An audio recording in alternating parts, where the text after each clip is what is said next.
our adventure in Reunion, Part 8. And the newest session of our Four Keeps adventure today is November 2nd, 2020, and you are loved. And that is a very important thing that we like to remind each and every single one of our viewers and listeners at the beginning of each and every single one of these games.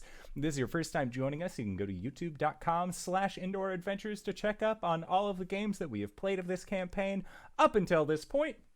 Or, hey, if you like what you saw here, we have a bunch of other campaigns there for you as well. We have Waterdeep Dragon Heist, we got Curse of Strahd, and we also have Ghost of Saltmarsh. And speaking of Ghost of Saltmarsh, happy birthday to Kyle with an N. It is their birthday today, so hey, you should at them on Twitter and go say happy birthday because we told you to, and that's a good idea.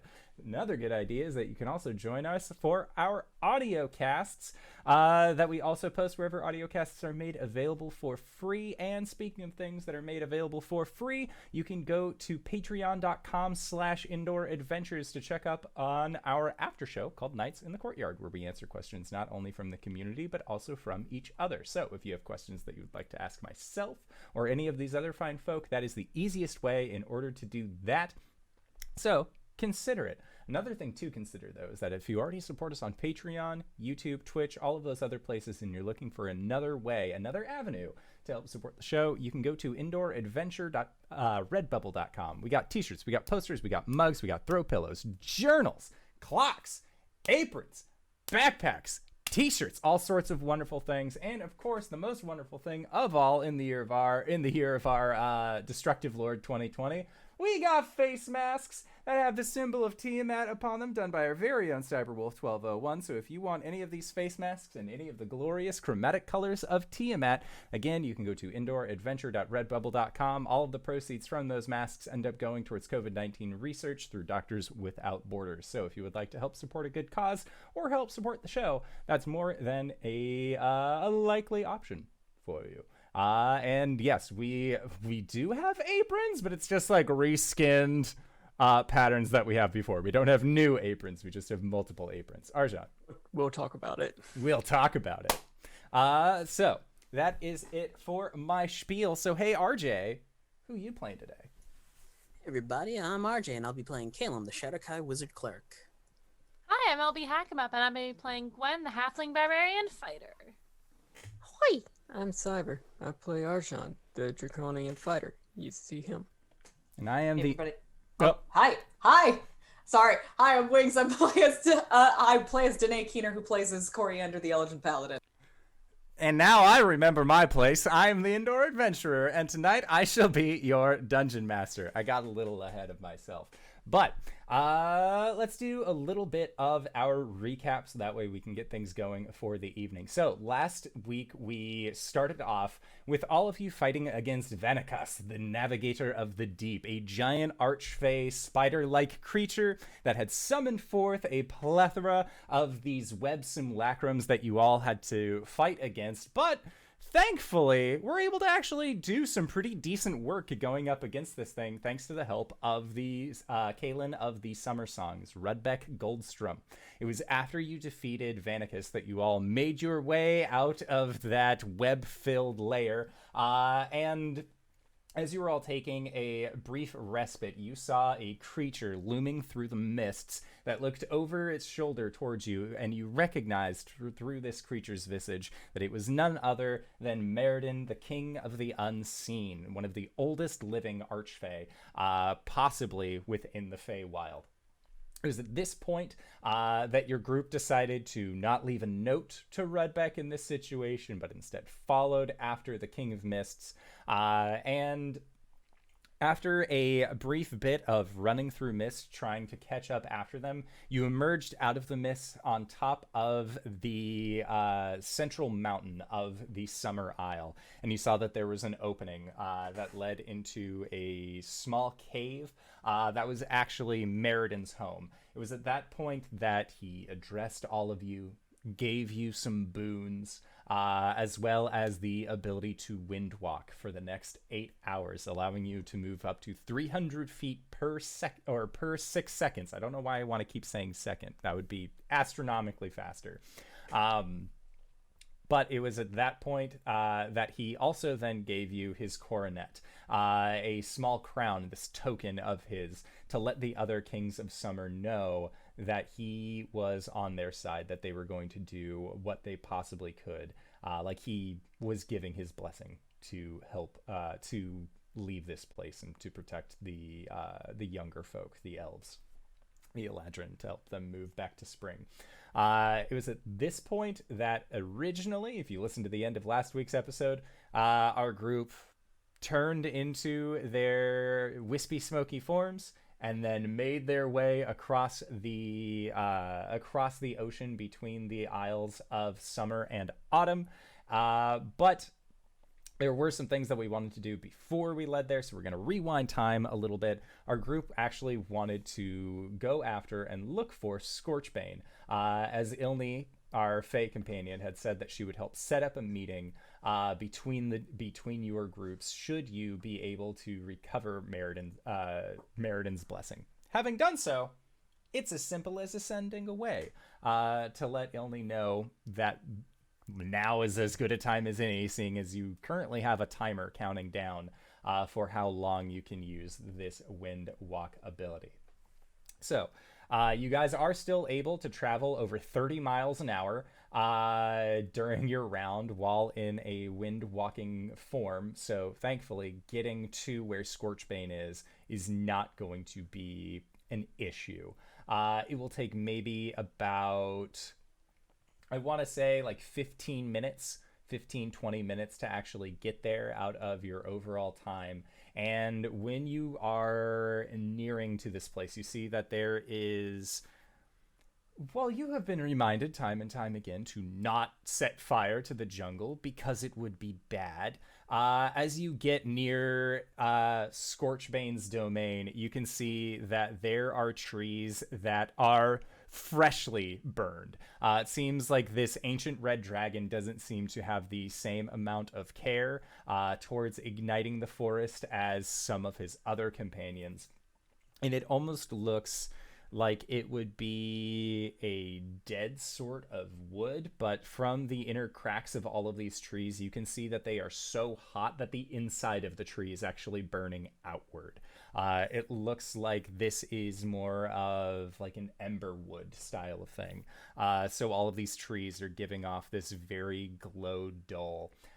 They're remnants anyways, but there is a large wicked-looking spire that comes up from this otherwise burnt forest, and you are under the correct assumption that that is where Scorchbane has made their lair. So your group is able to then fly up towards the landing atop of this spire. If you so choose. LB is shaking her head no, so I don't know if that's true. Gwen's gonna go, but LB's no.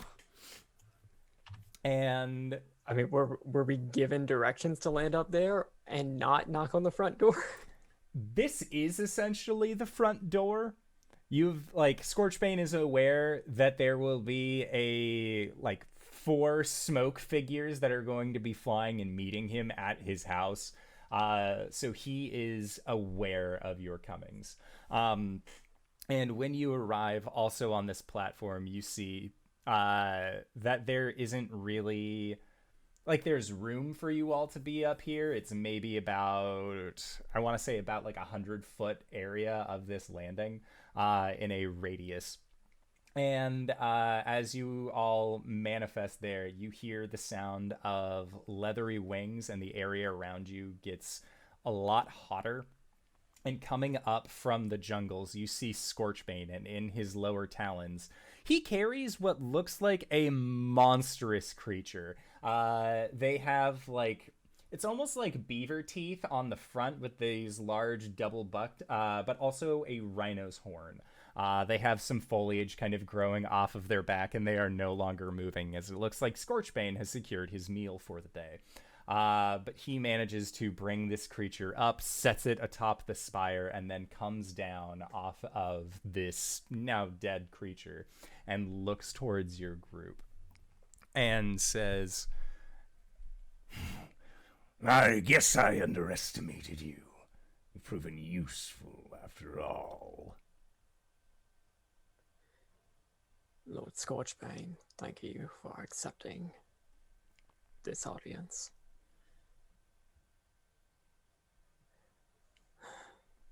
I'm Arjhan, Herald of the Scale Tyrant. I have a question for you. And hopefully I have an answer.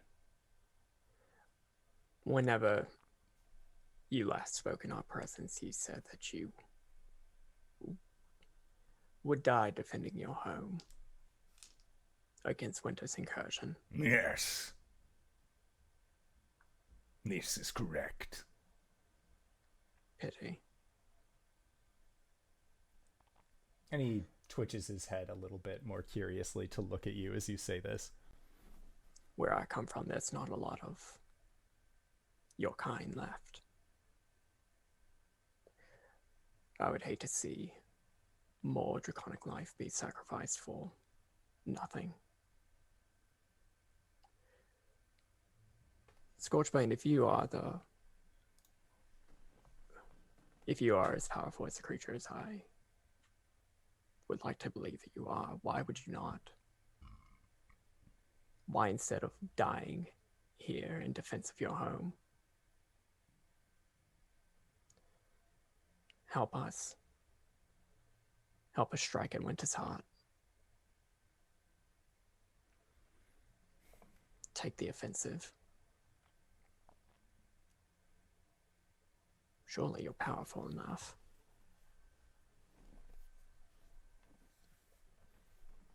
Make a persuasion check. I would like to use presence. Yeah, for sure. Forceful presence.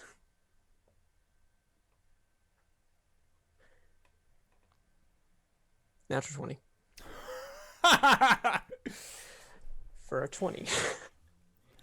It's still a natty 20? I'm here for it. So, as you say this, Scorchbane nods and says, This is what I've been trying to recommend to the other kings for months. But instead they all seek to run.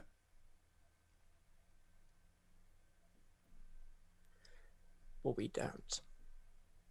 We intend to take back autumn and tame winter with the help of the Caelum at the Fallen Leaves, and I'll look back at Cori.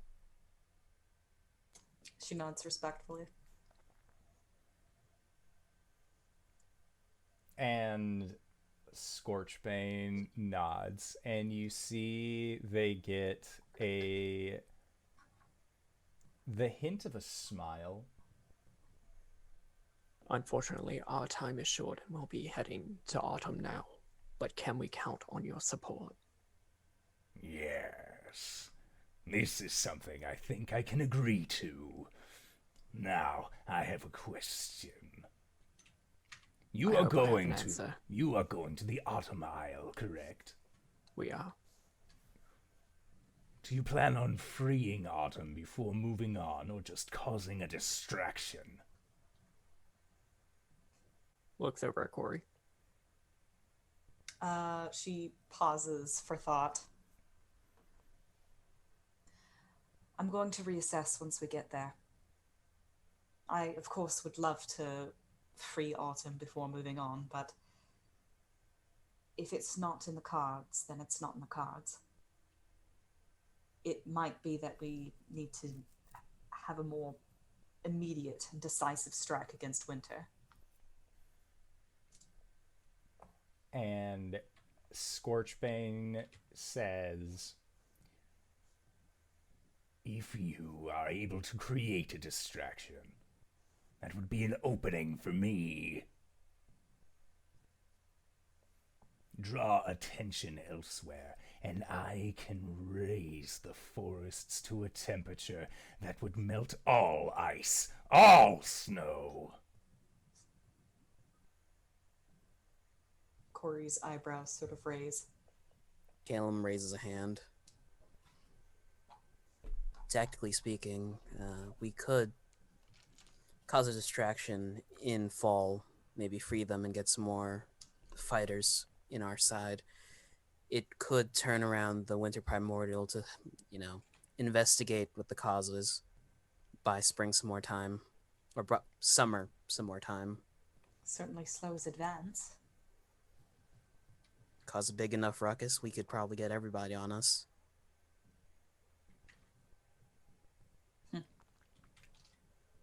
And Cori, you get the sense that performing the Ritual of Wryth is probably going to be a pretty good distraction for Cypress. That's what I was thinking. Regardless of what we do, I think we're going to be drawing attention.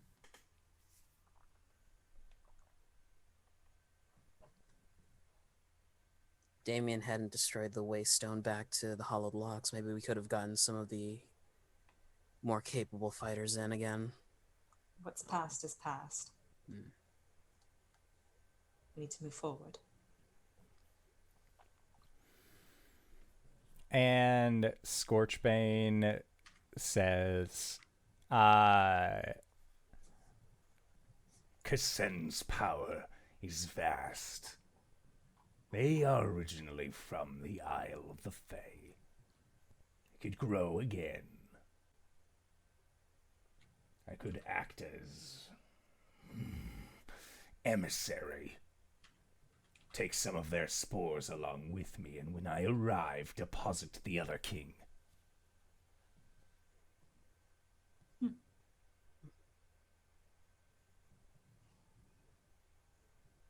I like this plan. There's a dark smile on Caelum's face. I wonder what Soul's up to these days.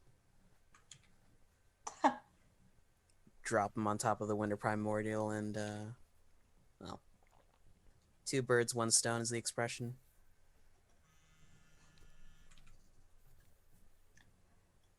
I doubt Soul will be any match for Winter. Isn't Soul a god? No. Archfey. Solicaris was its The big tree. full name. Yeah. Oh. Oh.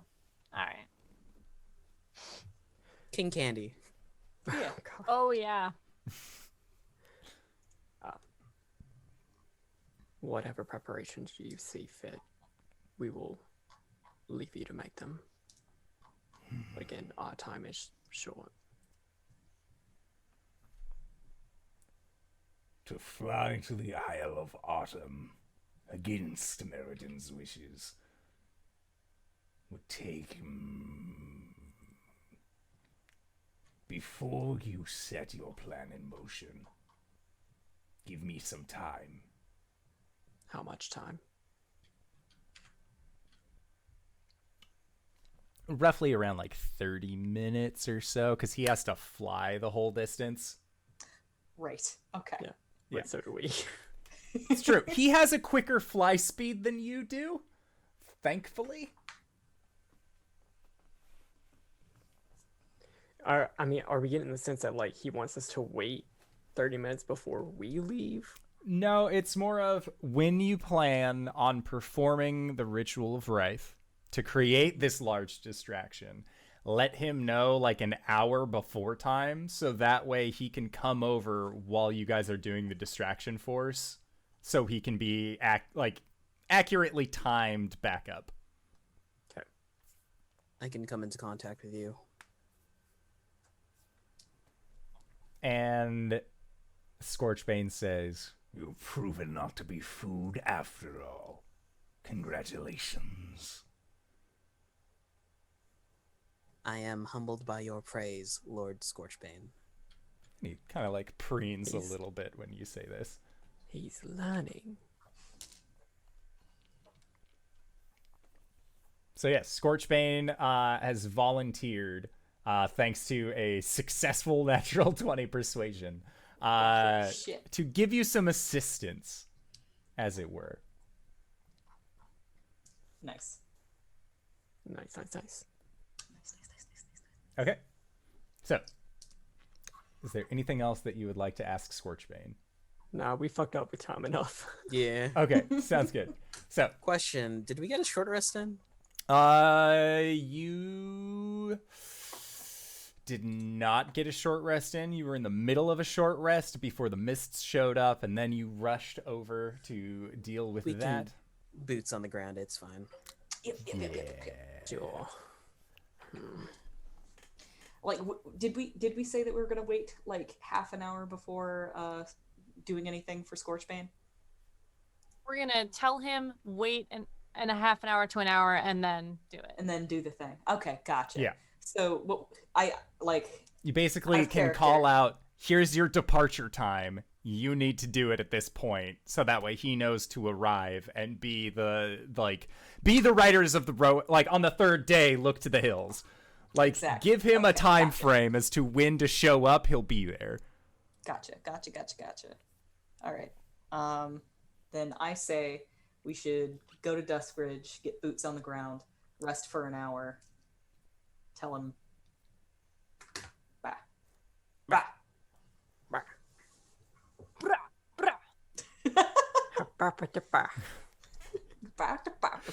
Let's go. Scorchbane is a mix of Hercules Mulligan and the Dog of Wisdom. We got it. I'm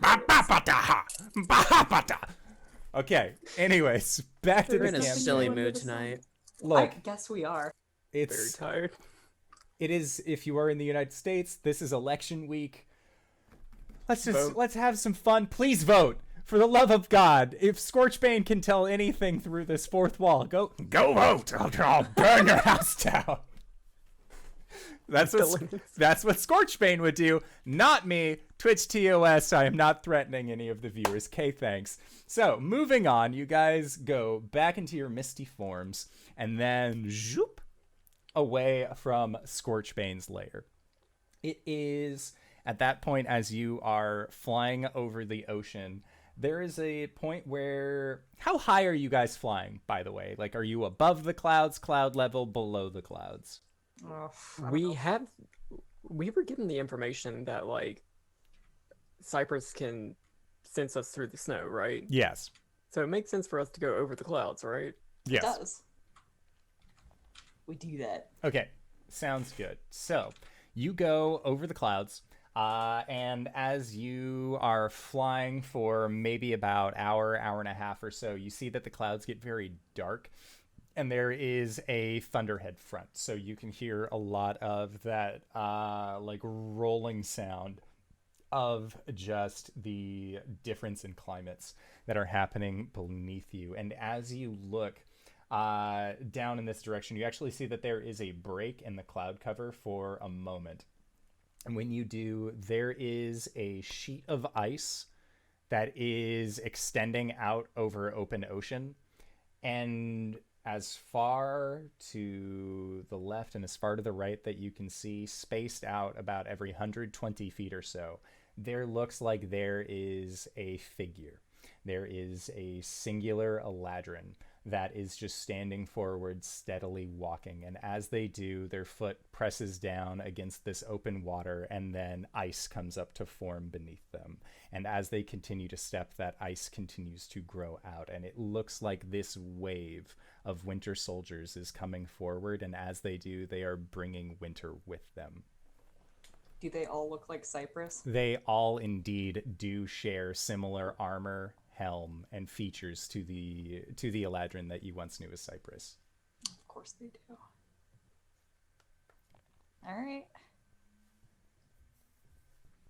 And again, continuing on over, you see that there are more breaks in the clouds, and there are like ice monstrosities that seem to be coming along with Cypress for this quest of theirs to encase everything in winter's cold.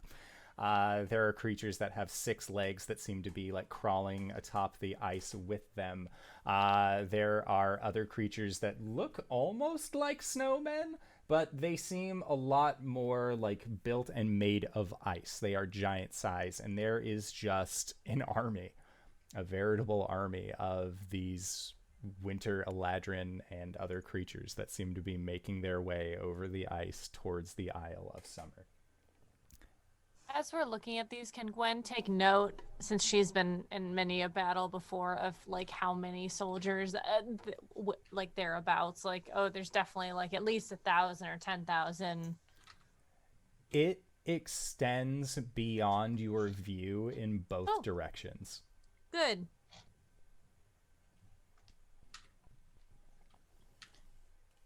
Doom, doom, doom, doom, doom. It's not looking too hot right now, but thankfully Scorchbane's going to be on his way, and like he can fix some of this. That's no worries. So you then continue on, and as you get closer to the Isle of Autumn, you notice that the air does begin to change. The sun in the sky seems to shift ever so to create this more like warm late autumn hue. Even above the clouds, everything kind of has like this orangish tint to it, and you know that you are getting close to the Isle of Autumn. And it is at this point that the windwalk fades. As you guys had taken time to travel around, talk to Scorchbane, do all of that, it only lasted for so long. Because looking at the amount of distance that you would be able to cover, you wouldn't be able to get directly to Duskridge. You were still maybe about like 30 minutes flight at the 300 feet per 6 seconds away from it. So thankfully, Windwalk isn't oh, your flight's done, time to fall and die. It also has a feather fall spell built into it. So you can kind of feel that the spell's effects are going to end. Are you going to then go down through the cloud cover for a more safer landing, or are you going to get as far as you can and then just sort of drift down? Oh, like a halo jump? Hell yeah. Gives them less time to react to us. That one. Yeah, that seems about right. ODSTs. ODSCs. Well, Knights in the Courtyard. You still got a spare feather fall, right, Caelum? Yeah, I've got loads of level 1 spells. Let's fucking do this. Okay. So, you guys get as far forward as you can, and then Gwen, like, this has been great. You have been going so fast for so long that it almost feels like this is the normal speed of things now. Kind of like when you're on the highway and you're going a little faster than you probably should for a long time, and then you have to go back down to the speed limit, and you're like, 55? This is turtle speed. What am I doing here? Like, that is what it feels like for Gwen. Same with everyone else. You've been going quickly, and then there is just this halting feeling as the spell begins to end, and you can see that the wind begins to dissipate from around you as you become more physical, and you begin to fall, and you are descending at 60 feet per second. Or per round. Sorry. No, it's per round for 1 minute. And so you just begin to fall, and you go through these clouds. You're all drenched going through these clouds, as they are just, large containers of moisture that have somehow been able to survive in the sky. And as you are continuing your descent down, you now see that you are well into the Isle of Autumn. And looking around, Cori, you are so used to seeing these trees be wonderful shades of greens and reds and yellows, and just a vibrant palette of canopy before you. And instead, what you can see is that these trees are covered in snow, but only partly. All of the leaves fell, and normally they would maintain their place, but here they rest on the forest floor, and instead these empty trees reach up towards the sky like skeletal hands, and they look like they are just waiting to catch you and your group as you fall. There are some trees that are still around, some pine, some others that don't exactly shed their leaves during the winter months, but for the most part, it seems barren and it seems empty, and you see maybe about 5 miles or so from where you are going to be landing, the open clearing that leads to the city of Duskridge. All right. She'll like point that out as they're falling, and like the wind is like whipping through their hair. And like she'll shout over the wind like that's our mark, and make sure that everybody's close enough for the feather fall when we finally get close enough to the ground. Gwen rages, just in case. It's a reflex at this point. Arjhan will like angle behind somebody.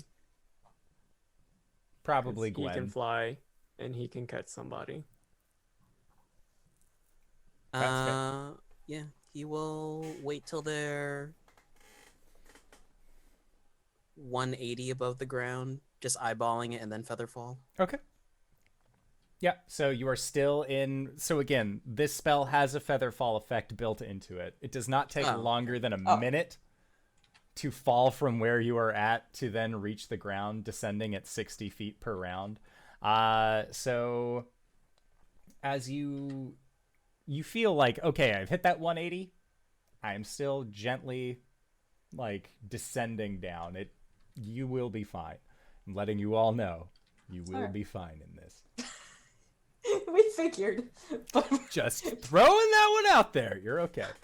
We're all like just doing the glide down where we're all spread out. Just because we're And then we hold skydiving doesn't mean hands. we throw caution to the wind. doing like the wingsuit spread, Stop. just like.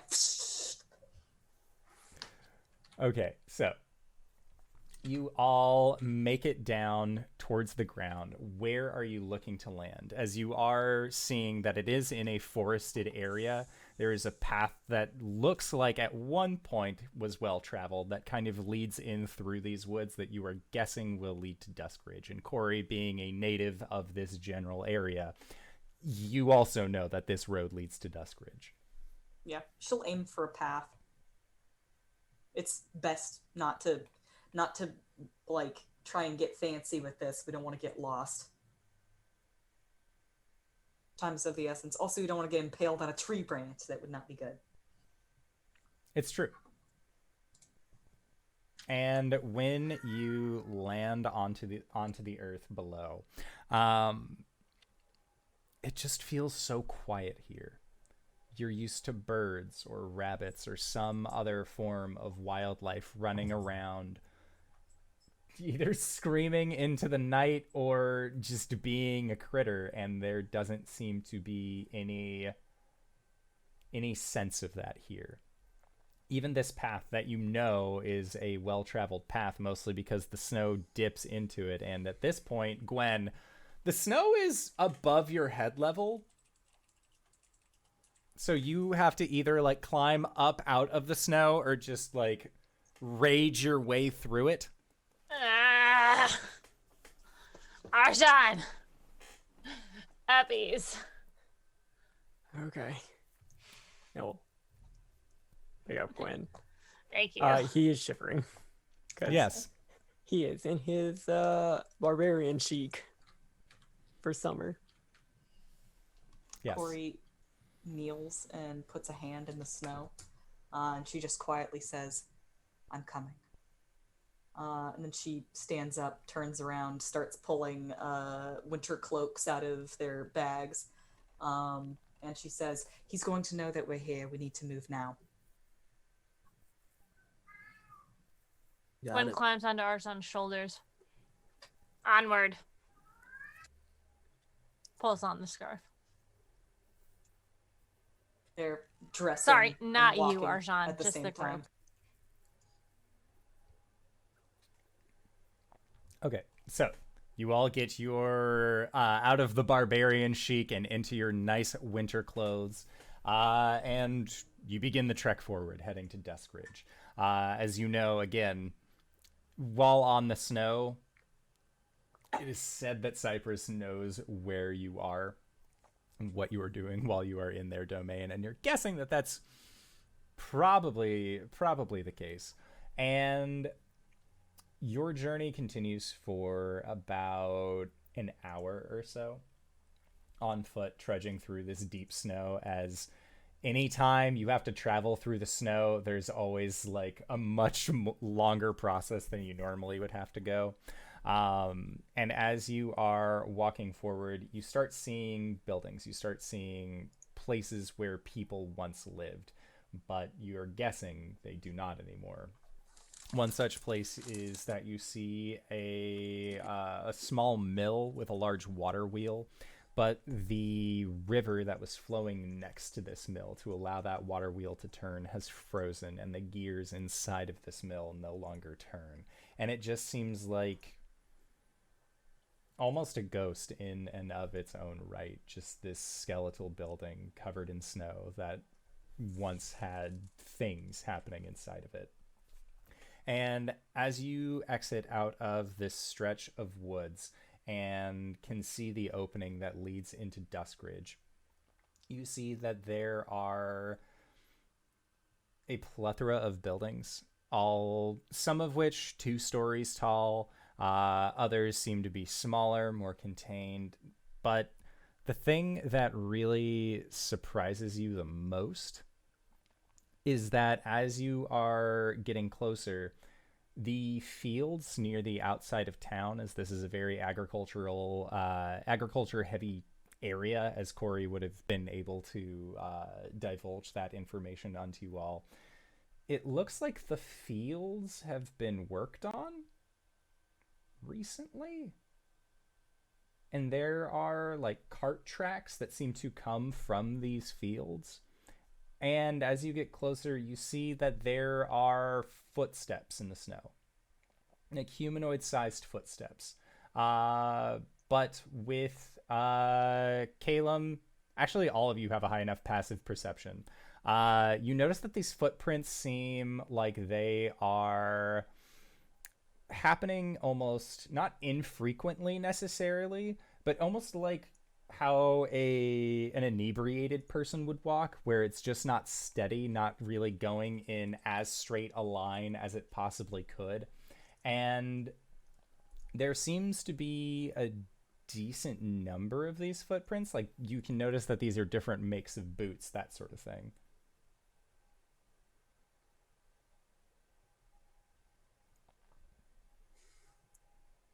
If Cori walks out into the field and checks to see what work has been done, can she ascertain what they're doing out there? It looks like the snow is being dug through to get to the earth below. And they are, whoever it is trying to like dig up the ground. Like some kind of end of season retilling of the field.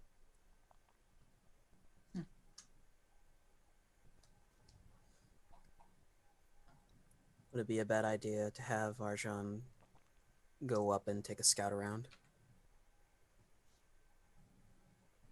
Probably not. Arjhan, do you feel confident that you can get back to us? He'll just do a deep nod. Wait, we should go in pairs at least. I'll stay with Cori. All right, Gwen. She kind of like will look across the snowy landscape, and she'll try and find her her lodge on the hillside. Sure. Make a perception check. Girl. A 9. Okay. So with a 9, you don't spot the lodge like directly, but you are able to at least identify the side road that would lead to it. Your home wasn't necessarily in the main city, but was kind of set off maybe about like a half mile or so from the main town. So that way you could still be considered a resident, but just, there's a little bit of space. All right. She will point out the path, and she says, "Meet us on that path." If you do lose us, remember, he'll tap his pin. We each get one, and if anything, I'll send some firebolts in the sky so you can track us easier. Right. Gwen, are you hanging on? Yeah, sure. Do you want me on the front or the back? The back. Roger. Okay. Whenever Gwen gets on my back, Arjhan is going to take aspect of the White Dragon. Okay. So you're going to feel his scales get really, really cold. Ah, okay. All right. I don't like being cold. She pulls up her sleeves. And he's going to take off. Okay. Ha! And you do it. Take a loop. His speed is hella now. Okay. So with your hella speed, roll a perception check. And Gwen, if you'd like, you can either roll a perception check as well or give advantage to Arjhan. I have +7 perception. Well, I will give you advantage. Okay, so that's a 17. Okay, so with a 17, Arjhan, as you are doing a flyover of this city, as you're looking down, there looks to be people here. Like, not the same kind of people that you saw, like, marching over the ocean, freezing it as they go to attempt to take over summer, but they are wearing, like, reds, like a red coat, and then, like, a little nice scarf, some burlap pants, kind of a wider hat, and this figure is, like, pulling something from a sack and setting it onto a merchant's booth, and you see this merchant also with kind of a wider hat, more baggier clothes, reach down and then pull something out, set it onto the table, grabs the small sack, and then they both give a little nod to each other. And then as they are walking, they just kind of have this, like, almost jankety walk to them. They don't, like, nobody that you are seeing here, and there are a handful of people, seems to be able to walk correctly. Like, either this entire town is drunk or something is up here. But they just seem to be minding their own business. And one of them actually will look up towards you as you are flying, and you see that they are wearing a burlap sack over their face with these empty eye holes and kind of like this stitched frown on it. And as they look up, they tip their hat to you and wave. And Gwen, you also notice this, like, horrifying visaged individual just... Gwen makes a face and then just, like, awkwardly waves back. Steven, Halloween was last week. You've been watching over the garden wall, haven't you? Ha ha! Yes. Yeah, I'll take Gwen to the meeting place. Okay, that was fucked up, right? Like, that wasn't just me? I think they're just the residents. The residents wear burlap sacks over their faces? It's Faye. We'll have to ask Cori. And Cori and Caelum, the two of you are making your way over to the meeting point. Probably have made it there by the time that the flyover is done. Is there any conversation that the two of you would like to have while the rest of your party is gone? Or are you just going over and then waiting for your party to show up? I think that Cori is kind of numb in more ways than one. I think that if she lets the horror of what has befallen the place that she was supposed to protect fall over her, she won't be able to do what she needs to do. So she's just kind of keeping it at arm's length at the moment. I have high enough insight. Well, no. Caelum will keep walking side by side with her and just put a hand on her shoulder, just reassuringly. I think she flinches a little. What is your passive insight? It's 12. It's 12. Okay. She looks back at Caelum with.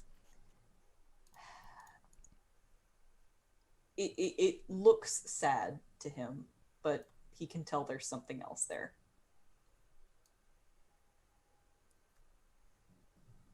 And she doesn't hold his gaze for long. She just trudges forward.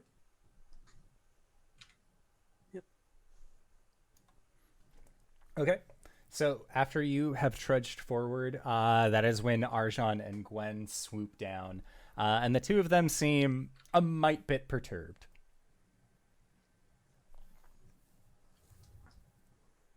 What's wrong?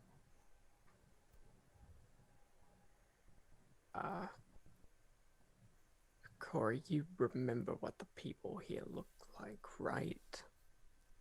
Yes. What did they look like? Yeah. The Autumn Isles are home to a variety of different fae. Would any of them happen to wear a sack over their face? That's not as strange as you might think. Not like some... What are they? Like darklings would because of sunlight sensitivity. But even then, they wouldn't like wear like a burlap sack. That seems really weird. Like they would probably have more of like an ornate face piece. As that's more like appropriate as to how they would try and interact with the surface society. It could be a hag's scarecrow. I think I remember seeing a lot of scarecrows, but this didn't seem the same. I know it does. Sorry. There are a lot of creatures that come to the Autumn Fae because their appearance is too frightening for the other isles. Still, it doesn't need to be. Well, I'm gonna say it again. Let's be careful. Remember what happened to the halflings in Greenreach. Right.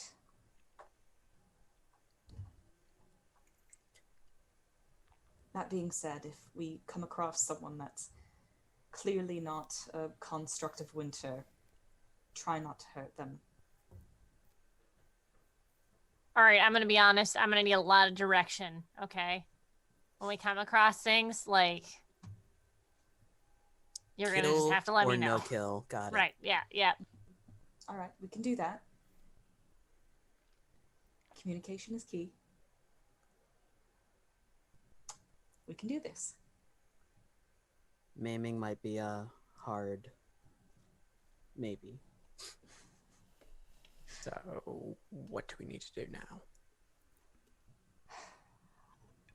Well, let's find my lodgings and we can rest briefly before we see about doing the ritual to awaken Wryth. What does this ritual entail? What does this ritual entail? So, from your understanding, Cori, the ritual of Wryth involves going to, like, it's almost like a sacred amphitheater. Like, it's not very large, but it is a, like, bowl indentation into the earth that has it's an altar on top of it, but it's more built like a furnace. What the ritual involves is taking a birch branch in your hand, covering in specifically your ring hand, and then you cover your right hand in a maple resin, ignite your arm, oh god, and put it inside of the ceremonial altar. You know that it will just burn the resin that is there, but in that process, it will bind you to the ring. All right. Cool. And then you fight a giant tree monster called the Bed of Chaos, and... Yeah, okay. All right. She explains the process. Wait, this is normal? It's fucking terrifying. You know, there are some people who would think that it's terrifying to get poked with needles thousands of times to pigment your skin. All right, fair.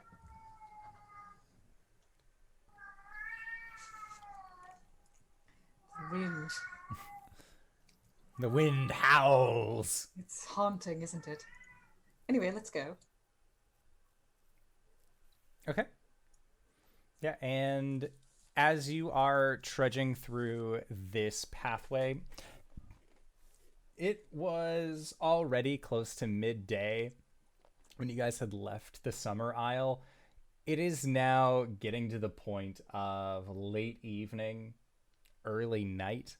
Like, the sun is definitely about to go down at this point as you are making your way through the woods. And it does wind ever so until after a series of switchbacks, it opens up and you see a massive log cabin that looks like it is in the process of being constructed, or something happened to it to make it this way. But it looks like,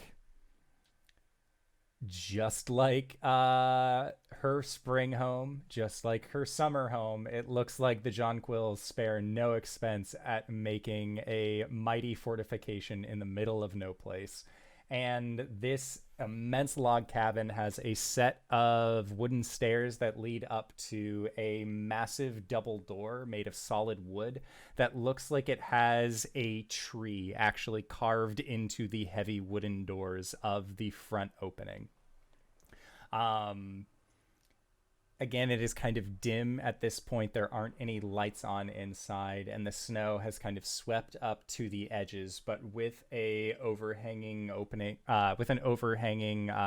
stoop, you can actually kind of get out of the snow here. Cori climbs the stairs and apologizes to her friends.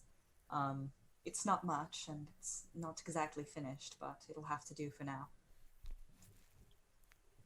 Did she just say this isn't much?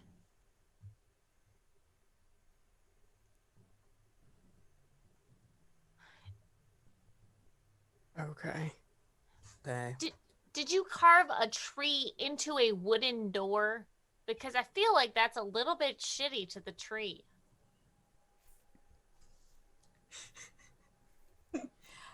Technically, I didn't. I think that this is actually some of my father's work. It's like getting a tattoo of a skull on your face. Some Right. snow off of it. No, it's like killing someone and then tattooing. Well, okay, hold on. All right, hold on. It's like getting leathers made, armor, and then tattooing the creature that the leathers are on it. Is the door locked? The door is locked. Does she have a key? Would she have been given a key? I don't know. You tell me. Probably not. I feel like this is kind of an oversight on her part. She's going to try the door, and then she's going to kind of look back and forth, and she's going to go and try and find the unfinished area. Okay, that is on the east side of the lodge. Yeah, she'll circle around the east side of the lodge and look for a way in. Well, thankfully, there are also windows to this building. So you know that you could also face step inside of it, or some other kind of teleport. But if you are looking to strictly find a more physical way in, that is something that you would be able to do. Make an acrobatics check as you are climbing through the scaffolding to get into the unfinished part of the second story floor, as that's where most of the openings are going to be on this. All right. Oh, natural 1 for a 2. Okay, so the three of you, as It's Cori just a says, loud crashing don't noise. worry, I'll find a way into the lodge, and disperses, goes around the side. It's very easy to hear something crash and clatter when there is no other sound happening in the general vicinity. You definitely hear Cori take 12 points of bludgeoning damage from falling from a second story, from the second floor. I'll go. Caelum will walk to the side. Let's just not mention it when she comes back. Gwen says to Arjhan. The door unlocks from the inside. She's all disheveled. She's all like, found it. Good job, Cori. She will let you all in. Okay. Yeah, and as you enter into this building, there is a room immediately to your left that looks like a kitchen dining area style thing that then extends out into a like a more open seating area, and in front of you there is a foyer, a little walking space that then opens up, and you actually see what looks like a set of stairs that lead up and then branch out left and right. Cyber, you called it in the chat. This is actually based off of the lodge, the Washington Lodge from Until Dawn. Oh, fuck. Hate that. Digo. Hate that. We're gonna get eaten by some fucking Wendigos. Not if I eat you first. Promise? And you will be the Wendigo. Then you become the Wendigo. That is how it go. And now that we've spoiled the entirety of Until Dawn. Welcome. Well, one of the endings. Anyways, so you can go into this area, and there is no snow in this general area. Cori is kind of like tread some with her, traveling through here, having come from the outside. But thankfully, it looks like there is actually more of a rest area here. There's no snow. So you don't believe that Cypress is actually able to track you inside of this building, thankfully. There's probably a fireplace that she can go and start throwing some wood into to try and warm up the area a little bit. Yeah. Yeah. She starts making a fire. There are some guest rooms upstairs. You can all just pick a room out if you'd like.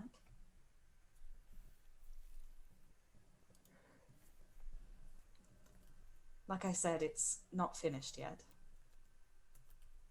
Gwen books it to check all the rooms to find the best one. Okay. Sounds good. Gwen, as you were looking around, you find the master bedroom, which is / was going to be Cori's future place of residence, and it has a large it has a king size bed. It has these really nice what almost look like trees that grow up from the floor into the ceiling that create this 4-poster bed frame. Along the side, there are these very ornate, autumnally orange colored curtains that seem to be parted on either side. This looks like a comfy place. And as you go to lay on the bed to check it out, Danae, what is Cori's preferred bed? Because everybody has a preferred firmness to the place where they sleep, and I want to know if Cori's bed is of a firmness that Gwen would actually find bearable to sleep on or unbearable. It's got to be almost rock hard, but lots of pillows. That's perfect for Gwen because she's just sleeping on the floor. Aww. Okay, so Gwen has taken the master bedroom. You have to dump all of the pillows off to get it to a firmness that you like. Nah, she just burrows into them, so she's between a bunch of pillows, and you just see her feet sticking out. Later tonight, Cori's gonna flop into bed and just find a Gwen in there. All right, so Arjhan, Caelum, and Cori are all on the central floor in the main sitting area. Gwen has rushed off upstairs to find the best room for herself, and has not screamed or made any other kind of oh my god, there's a Wendigo here. There's nothing. It's just a house. It's an empty house. A little cold, especially with the east end not being completed, so there is actually a natural draft that is coming through. do we need to do anything to prepare for this ritual? Just rest yourself. Arjhan will nod and just like... I'm guessing there's just like a fainting couch or something. Yeah. There. A Just, Shea like, lounge. lounges across it with his crossbow on his lap. Yeah, I Cori was will- gonna Oh, God.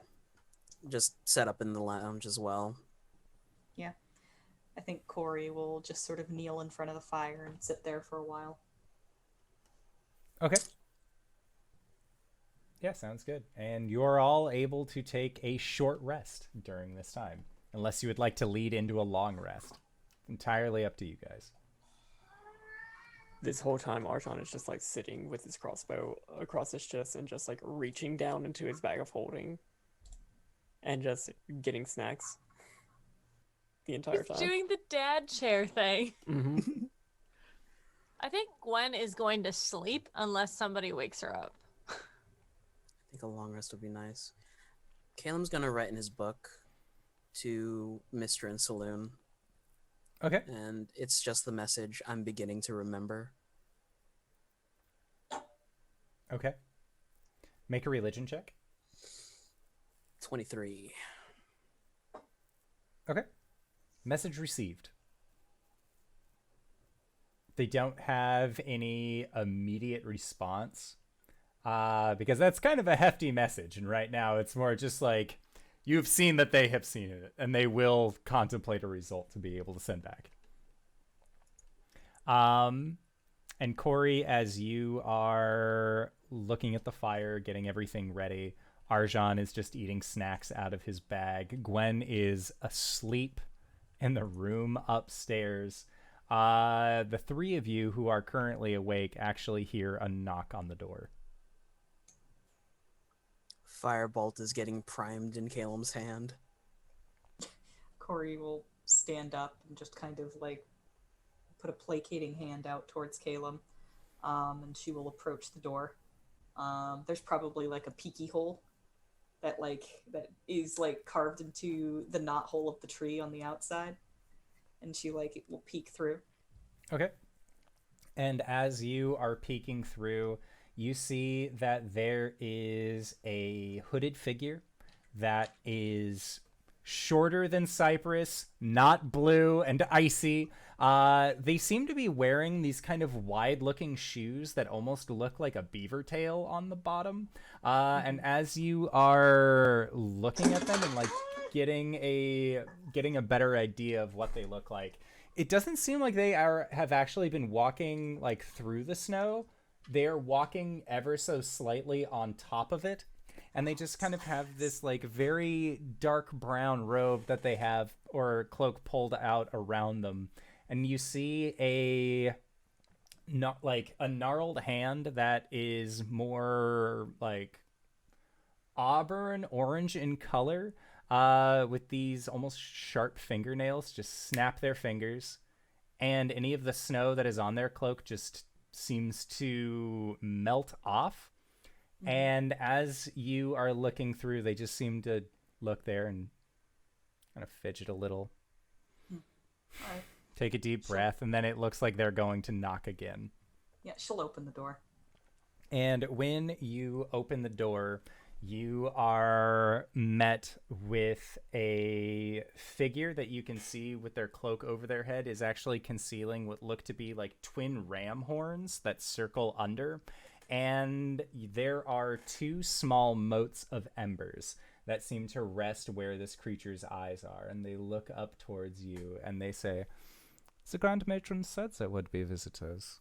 And that is where we are going to go onto our break for the evening. So I would like to say, even though it's a little bit early, thanks everybody for sticking around. We're going to try and be back in 5 to 10 minutes. So don't go to a place unless it's to grab a food, grab a drink, grab a friend, or possibly go to indooradventure.redbubble.com. Pick yourself up something nice. And we'll see you guys shortly. All right, everybody. See you soon. And then we're back. Stay then! Yes. Hey, viewers, did you know that our lovely art and assets are done by the lovely DanaeKeener.com? Jesus Christ. Yep. supposed to be fucking with Steven! And if you would like, you can buy your very own DanaeKeener.com merch at indooradventure.redbubble.com. We got t-shirts, we got mugs, backpacks, throw Is that pillows. Comic fucking Sans? It is Comic Sans! So if you'd like your very own DanaeKeener.com merch, hey, guess what? We got you covered. Oh, I love my friends. So, Hello, yes. my name's Danae. I love my friends. This was actually a very nice tri-poly blend. Oh, nice. Is that the 3/4 baseball cut? Yeah. Oh, nice. That's a good shirt. That's actually what I'm wearing, but I've seen some Anyway, so you guys, Gwen is asleep upstairs. The rest of you, Caelum and Arjhan, are in this small waiting room, sitting room area. Arjhan is lounging on a couch, eating dad snacks out of a bag with his crossbow propped up on his chest, and Caelum is currently doing the writing challenge for November. Cori, you have gone up to the door after some knocks, and as you opened it, you were met by this hooded figure who expressed that they were expecting guests. I'm afraid you're the guest here, friend. This is my domain. Of this I am aware, yeah. Please, may I come in? I mean you no harm. With whom do I have the pleasure of speaking? And she unfurls her cloak, and you can see that you are communicating with a hag, actually. This is not a satyr. This is not a faun. Make a nature or arcana check to identify this hag in particular. Alrighty. May I also? 15. 15? Yes, Arjhan, you would be able to as well. History or Arcana? Yeah. 17. 17? You would both recognize this individual as a dusk hag. I was told by the Grand Matron that you would be eventually coming to Duskridge, so I thought that I would be the welcoming party. Again, may I come in? It's rather cold outside. Little chilly. By the Grand Matron, you do mean Illyria. Yes. I I was told to treat all of our guests who are not currently possessed by an all-powerful ring with a little bit of dignity and respect, so I am being a kind neighbor. Well, wait around come and in. we'll see how that changes. Please do come in. Oh, thank you. And as she gets into the foyer, you actually see that she is wearing these, they look like snowshoes. And as she gets in, the bottom part that is like that expanded, wider, that wider boot kind of then sidles down into a standard thing. And she says, shoes on or off? Grand Matron was always very specific, no shoes in the house, so I just want to make sure that it is same rules, different rules. This is your abode, I don't want to impose. Whatever makes you most comfortable. At the moment, I don't think we're putting in rules quite yet, at least not until the house is finished. Shoes on it is. I don't want my toesies to get cold. How do you... Well, sorry, we don't have milk or sugar, but I can get you some tea. Do get closer to the fire. Oh, thank you. It is so cold outside. You may call me Sister Solana. It is nice to meet you. I am assuming that you are the Caelum of the Fallen Leaves. You kind of have that all... Well, you're the only Eladrin that I see here, so I am going to assume. Very same. It's very nice to meet you, Solana. And to who do I have the pleasure of sharing the warmth of the fire with?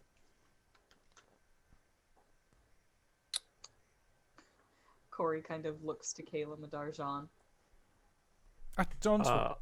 Arjhan has been subtly moving his crossbow so that it is always trained very near this hag. Caelum. Arjhan doesn't speak. You'll have to forgive Arjhan. He can be a bit jumpy. Well, just as I told your friend outside, before I was even let into your establishment, I was told by the Grand Matron herself to treat you all with respect, dignity that I would any other kind of professional figure here in the Feywild. So, please, be at ease. I hold no ill will towards you. I am a good child. Be that as it may, Arjhan is never at ease. Yes, it's understandable. Now, I just want to say, willkommen. Cori will casually walk over, grab a broom, and then like beat on the ceiling to summon Gwen. Gwen, make a perception check. You are sleeping, covered in blankies, but somebody is like knock, knock, knock, trying to get your attention, so it wouldn't be a disadvantage. Oh, okay, 21. I was gonna say if it was a disadvantage, 9.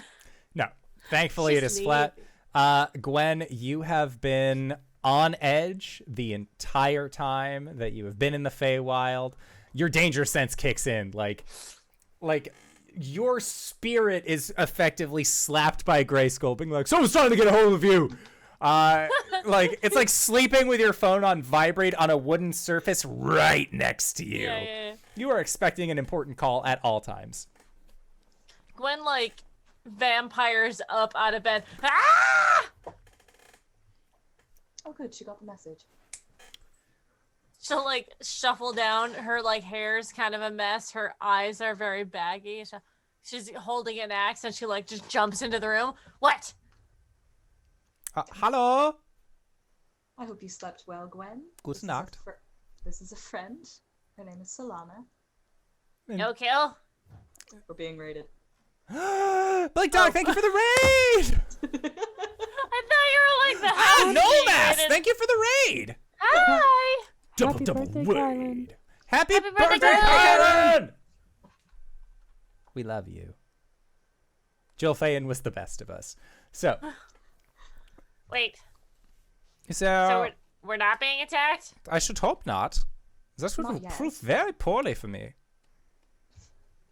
So why am I up? Why should you wake me up? Oh, I figured you might want to be present for this. Hello, my name is Solana. Hi, Sir Lada. What is your name? Gwen. It's very nice to meet you, Gwen. You have wonderful friends. Would you like some tea? She looks at Cori like, is it cool? Am I- Caelum was making a pot already. Oh, Yeah. okay. Your It's friend is our making tea. some. Just yeah. Gwen like sits down on the couch next to Arjhan, like who's sitting in the chair, and she's just like half awake, trying to process what's happening. Cori will pull up a couple of pillows. She'll kneel on one and offer one to Solana. Oh, thank you. I've been waiting in this town for quite some time now, waiting for, well, visitors. I've been doing my best, stay out of the snow. It's not that great. But thankfully, you all arrived, and now I have actual people to talk to. Yeah, the residents of this place. Have you ever been alone?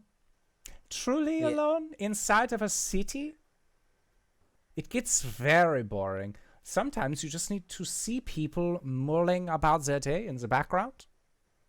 Even the other Kill. figures. So I may have made a few scarecrows aware of the fact that they should be going out and doing some things. Cori nudges whoever's next to her and she's like, told you there were scarecrows. Caelum just That has did this. not look like scarecrows. What do scarecrows look like where you're from? It's not like I More- had access to vegetation to put like a pumpkin on their head. It would have rotted by then. Perhaps that works fine. More murderous intent, I suppose. They were not murdery. If I wanted to make a murderous scarecrows, I would have put giant swords on their hands. But it would have made picking things up very difficult. Maybe like pressure. It's like chopsticks. pitchforks. You knew. That also would have been a good idea. Thank you, Caelum. I will remember that. Next batch, pitchfork hands. Be very good for farming as well. Solana, This is a double. forgive me, but if this seems forward, but why are you here? Again, I was told to wait here for all of you to come. And for what purpose exactly? Well, I believe that there is an issue with a certain item of renown not exactly being, how you say, up to snuff. I see. Yeah? So I was here to help out your group, as the Grand Matron saw it, help you traverse the snows, go by a little undiscovered. In exchange for what? What do you mean? This is something I have been asked to do. This is not something I have been asked to then seek out and find a trade for. I'm sorry. It I'd like to make seems... an insight check. Yeah, make an insight. Caelum will fill Gwen in. She's one of okay. Alira's girls. 21. A 21, she seems genuinely on the level. It looks like she was asked by her superior to help. She doesn't have an ill intent necessarily. You guys beat up her mom, and so her mom owes you a favor. Wait, who was that? I believe you own her house now? Oh, sorry, man. Oh, She was pretty sweet after a while, though. isn't she so? You have to forgive Gwen. She just woke up. She looks very sleepy. Some tea would actually help you in this. Yeah, I'm just like, I'm in Smells that wunderbar. state where I'm like tired and I feel like I'm gonna have to go back to sleep in like the next like 20 minutes. So I'm trying to remain in that tired state. You know, like when you go to the bathroom in the middle of the night, you don't turn on the light and you try to remain asleep while you're going to the bathroom. She just That gives is how like accidents happen. big nod. Listen, he has a point, but also agree. That makes a lot of sense. Wait, Gwen, you don't have dark vision. That is very dangerous for you. What is dangerous? Because I can't see at night. I can't fix that. It's not like I can just do it. What do you do when there's a coffee table in the way? You might bump your shins. It's like check Gwen in the I chat. know. When like looks around, like I grew up with Goliaths, Cori. Like all the tables I could just walk under. I hadn't considered that. Some of us can't afford coffee tables. Ooh, damn, son. Solana, Yeah. as you can see, we are taking a rest, getting ready for the next leg of our journey. If you would like to, you are welcome to stay with us and accompany us during the ritual, as it seems that you want to help us with that. Why does it sound like it's such a weird idea that I would want to help out my friends? You've all been so nice. You let me into your home. You know my mother. She set up this play date. She said it was okay. If you all would like to rest, I can set up some wards outside. Is this your home? Are you squatting? Are you not supposed to be here? No, this is my home, yes. I will take your word for it, Caelum. But I can So set you up have some to. wards outside. Make sure that snowfall, maybe not directly on the building. So there's also a hole on the east side. But put up more wards there. I can make sure you can all get rest, relax here at this lodge. That would be lovely. I'd very much appreciate that. Well then, first things first. Caelum. Pours her a cup of tea. Jawohl, thank you. And she will take the tea and take a sip. Is this leg tea or is this normal tea? No, it's normal tea. All right, cool. Cam will raise his glass and just say Prost, and then drink. Prost. It's not a word I have heard in quite some time. And she will take a little sip of tea, and you see that she like closes her eyes, has a little bit of a smile, like, Ausgezeichnet. There. I shall go take care of this. You all have a pleasant rest. Try and get some sleep. Pray do not kill you in the morning. Any fans of the Mama's Play Princess Bride here? No? Okay. I've read the book. What?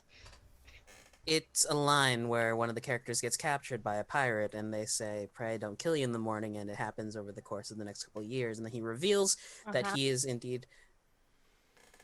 And No he'll go on to spoilers! explain. Do not ruin it for them! Echoes from the halls of the house.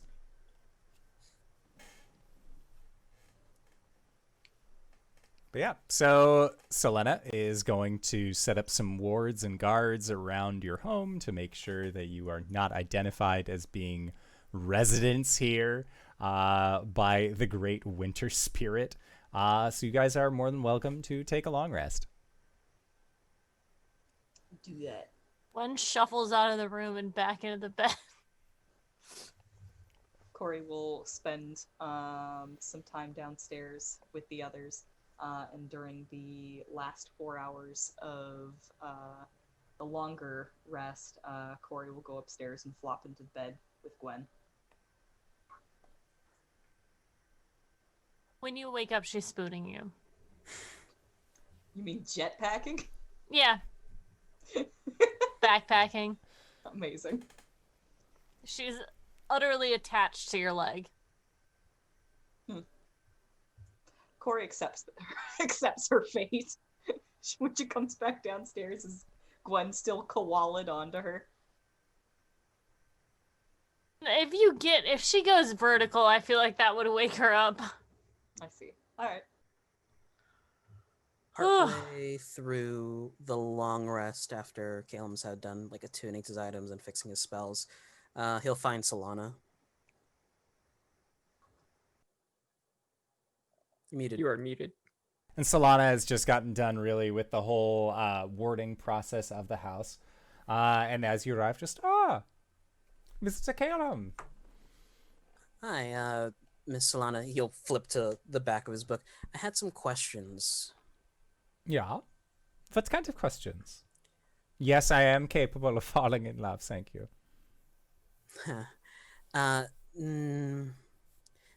More on covens. I know that 3 is a magic number for you, but in the case of 2 spellcasters, would they both have to be from the same coven to join power, or would it potentially work?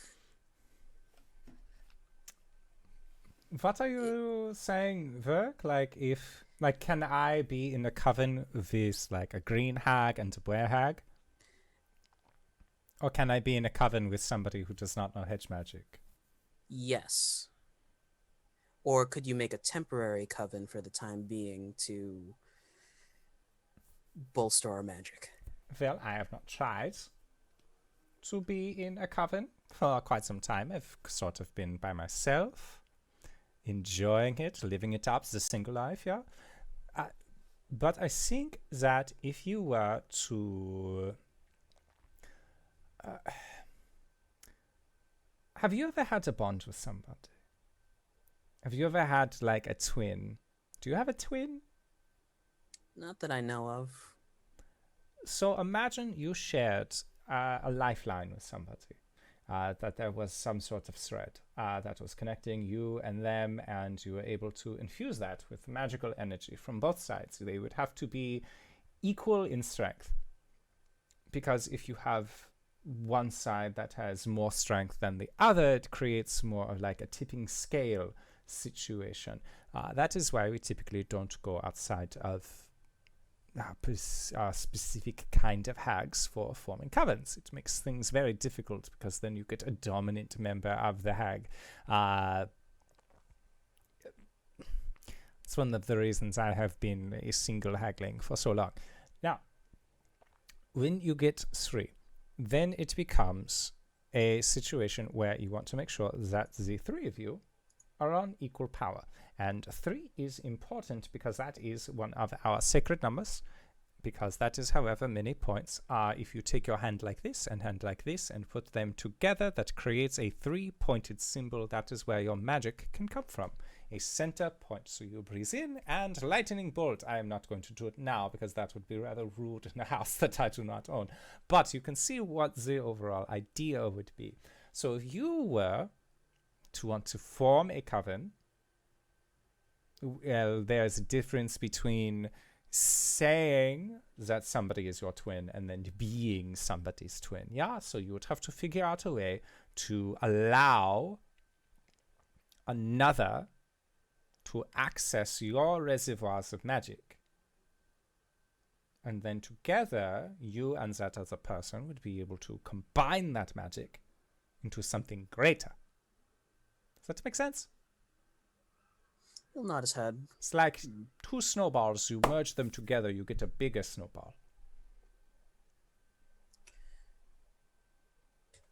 Or say 2 glasses of water trying to pour into a third. Too much of either, it overflows. You have to find the balance. Yes. So long as you are able to find that balance, maintain that balance. That is why normally the hags that you find in covens are similar-minded. If you have one whose idea of what to do is different than the other, things can kind of, again, fluctuate, get difficult. Difficile. What about a temporary contract that benefits both of us for the duration until the end of the ritual to empower the ring Coriander has? It's still a like-minded purpose. So you're trying to form a coven with myself, you, and the Caelum? Is that what you're suggesting? No, you and I. I think a primordial's power would be a bit overwhelming. I think so as well, which was why I was very curious. Also, the fact that, as far as I'm aware, Caelum's magic is different than the kind of magic that I have.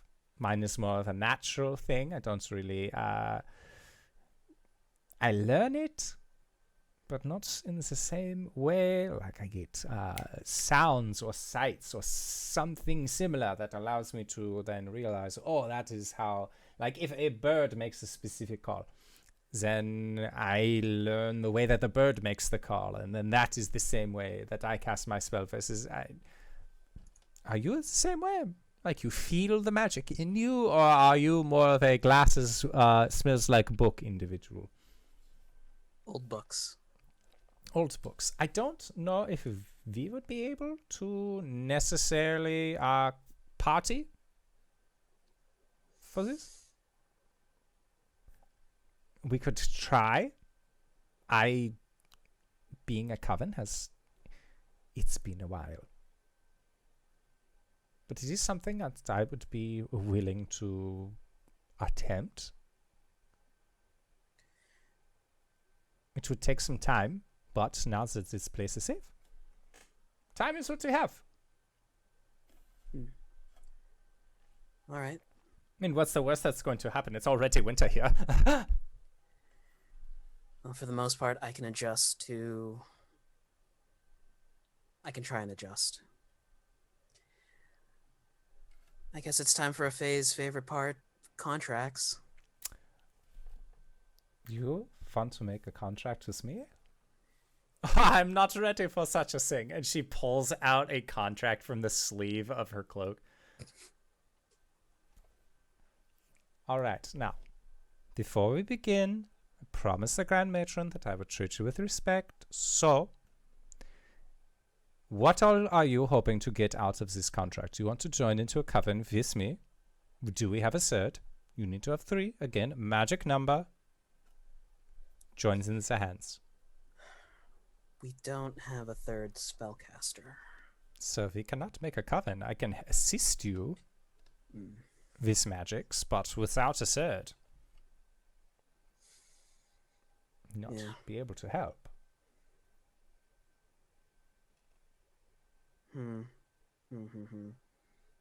Let me... How many more hours do we have left? Well, you guys are in a safe place. You were finishing a long rest. You were probably about 4 hours remainder. Cori went up to go take a big sleepy, which is probably why she did not talk you out of joining a coven with a hag. But the house has been warded. There are no snows that are capable of entering into here. So technically, you're safe for as long as you choose to remain here. Because again, in this place, winter has already come. Can I Arcana check her to see if we're in the same power ballpark? Yeah. What's the scouter say about her power level? I got an 18. An 18.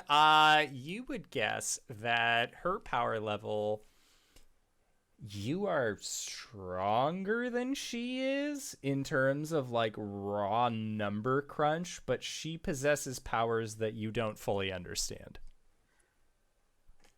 What if I take double the load then? That is very risky. That would be incredibly dangerous. Are you sure that you are alright with this? What's the worst that can happen? It's already winter. Magical feedback into yourself that could possibly render you inert for a set amount of time. Other than that, perhaps a magical surge.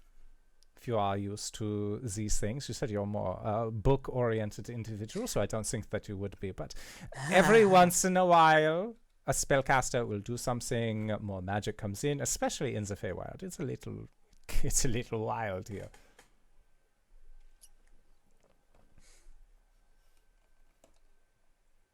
If this is what you wish, if you would like to try and form a coven, just you and I, with you taking 2/3 of the overall load, this is something I would do with you. But no, it is dangerous.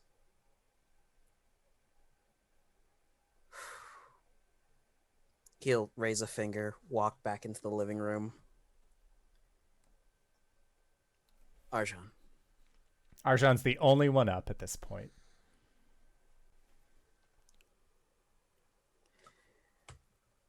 He begins to outline his plan. So, I'm going to enter into a temporary coven with the witch.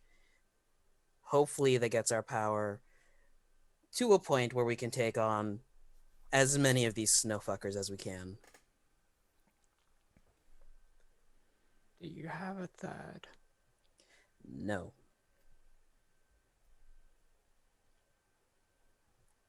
I propose that I take double the load.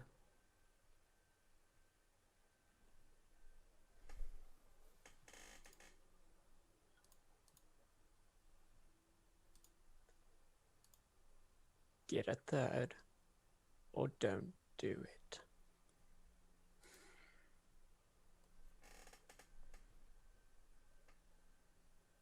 We don't have a third.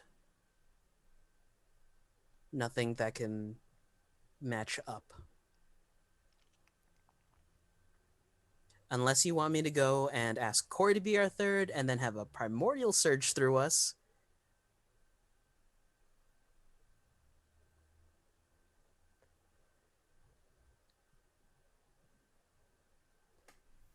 Honestly, might work out a little bit better in your favor. I feel like I can do this. Legitimately, Arjhan.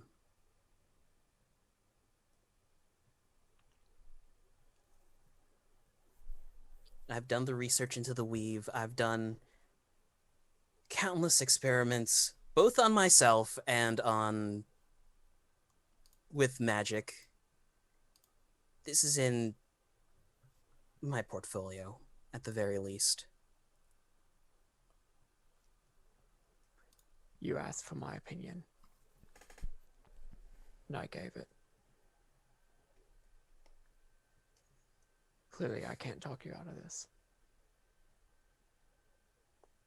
And honestly, I'm tired of trying. Well, I'm sorry you feel that way.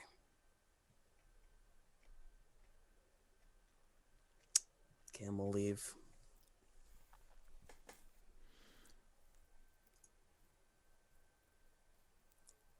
This tea is wonderful. Where did you find this? Chamomile and lavender.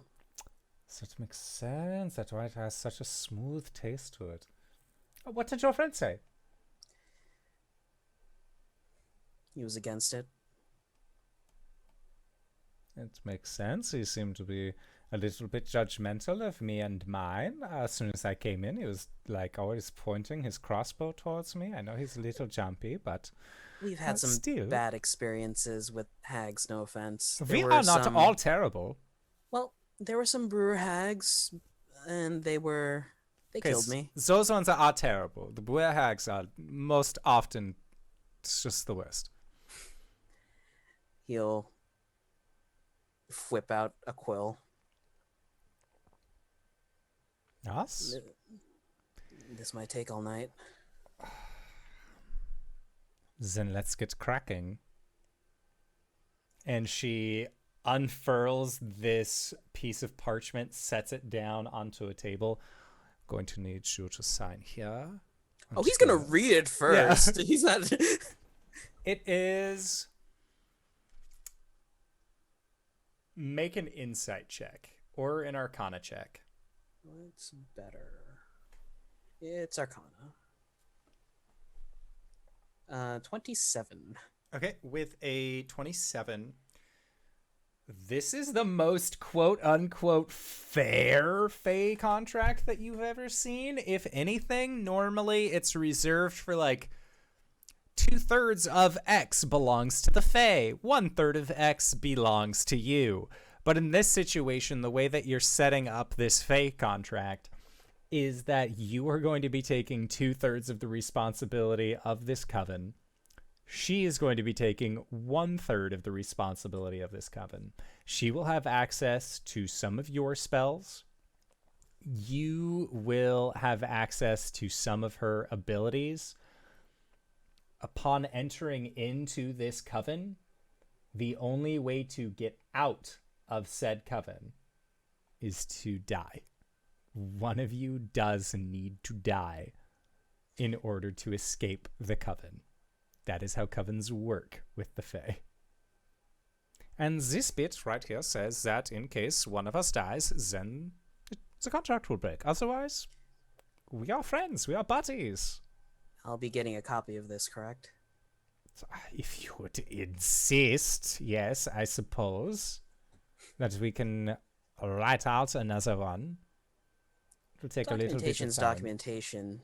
As long as on the second copy we don't sign it again, then it doesn't create like a double. Oh. Because most of these contracts, as soon as all of the paperwork is signed, then you know. So how about this? We leave your signature off the second one. We leave it blank. He'll nod. He's amenable. And you can keep a copy of this blank Fae Coven contract. And Yeah. I will leave the percentages open to interpretation. Yeah. Caelum begins to sign. Okay. So, Caelum, you will be gaining an additional 4th, 5th, and 3rd level spell slot while you are within 30 feet of this other hag. When you are, if there is a spell that is a ritual, you are able to cast it at a level higher than it would normally be able to be cast per member of the coven that is there with you. So if it's like a ritual spell, level 3, if a coven member is there, it is then a level 4. Okay. that sort of thing. And I can get you some of her spells. That is correct, Lantern Noir. I will take things that couldn't possibly go wrong for 300, Alex. And Caelum, you learn, while within 30 feet, the Dream spell, Legend lore, and Hypnotic pattern. Dope.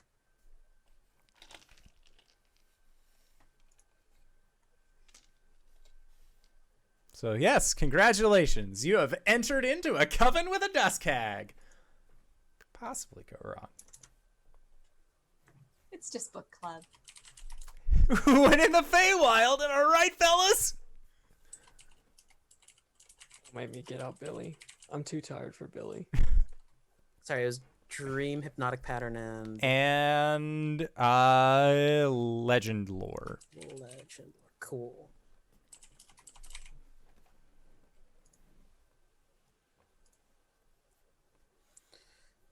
Dope. Caelum, roll a D100 for me.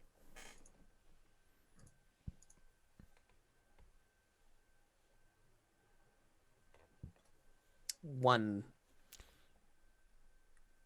Oh, that's the bad one, isn't it? Hey, so Wait. remember when she said if you enter into a coven... So I should roll like 5 more times, right? No. So Oh, you know no. how with Tensor's transformation, you can't cast spells until the transformation's over? Yeah. Until this coven is broken, you aren't sure how you can cast wizard spells. You still have access to your cleric spell list. Great. Meanwhile, the Dusk Hag looks like she is overflowing with power and is very happy about the whole thing. Do we have any bacon?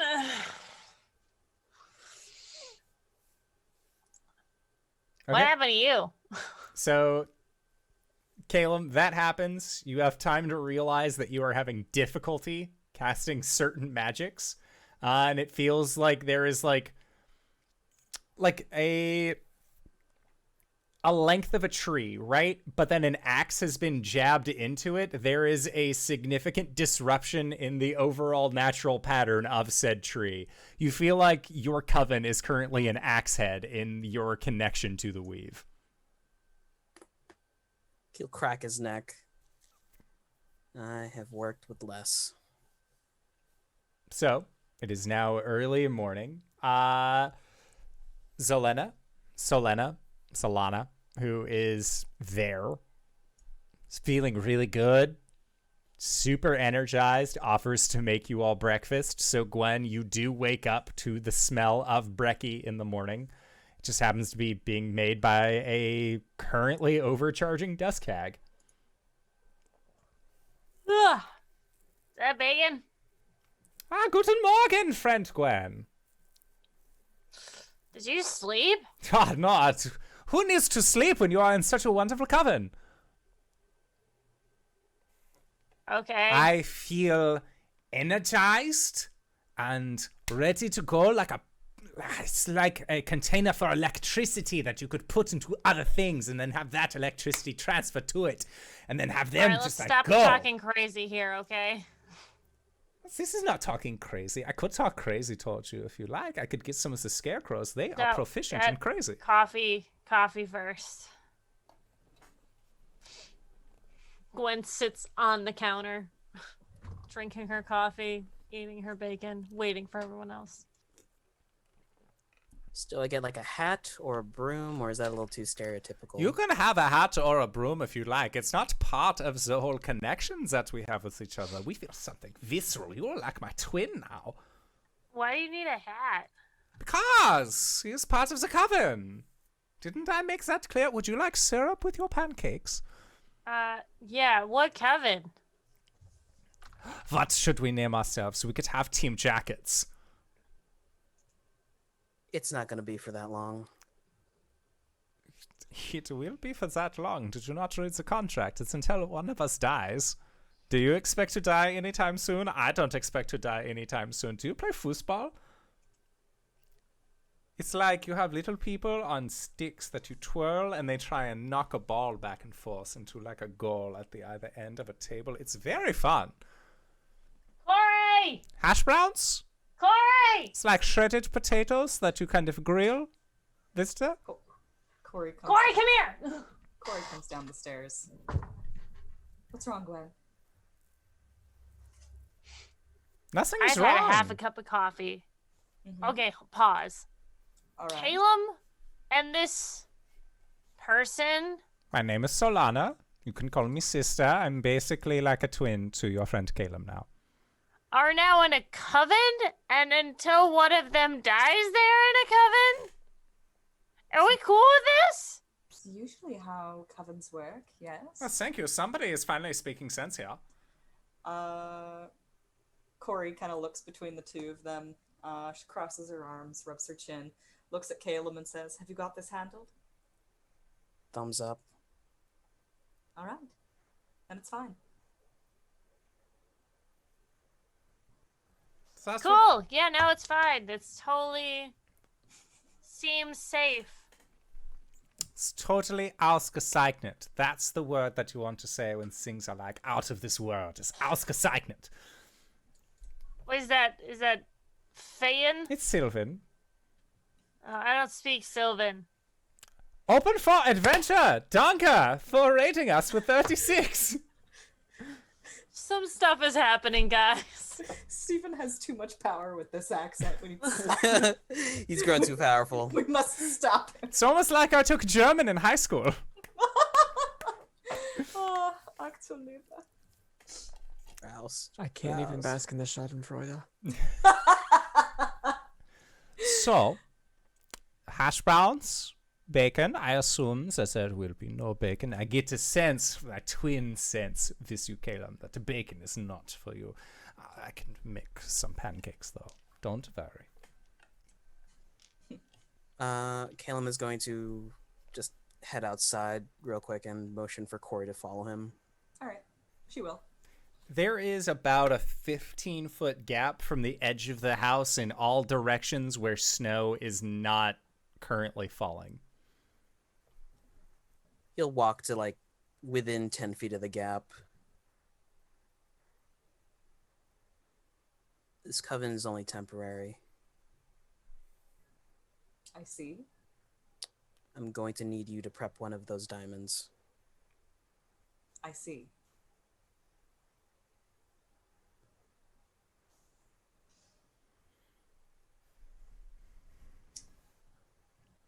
I don't like it. We need... God, what's a good analogy? There are no guns in this world yet. Diantha has a gun. We need all the Reddick fire. also has had a gun. guns. Red Yeah, has a gun. We There need are all fire. the firepower we can get. I understand. I hope. I wish it hadn't come to this. Well, it has.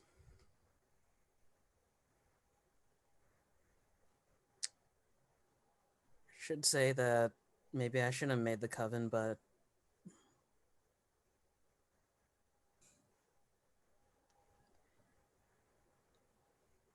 I can't expand my horizons if I keep getting pigeonholed by no's.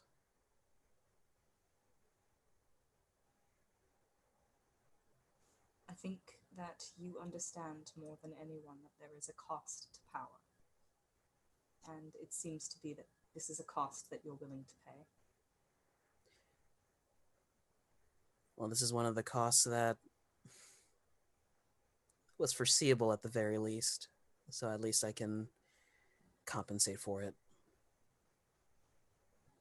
All right.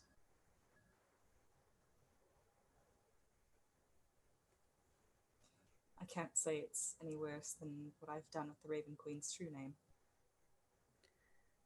That name I gave you on the rooftop. use that one. She nods.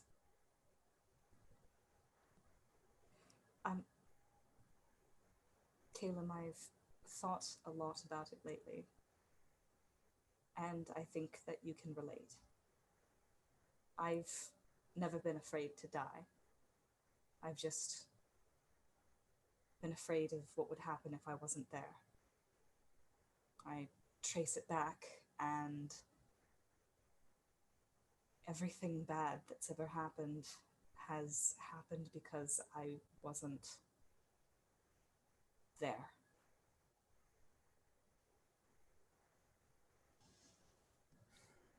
I'm going to be there for you.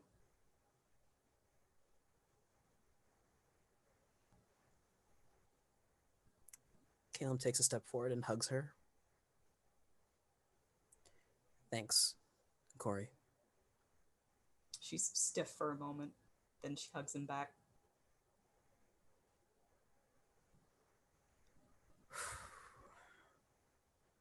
Let's get this ring charged up.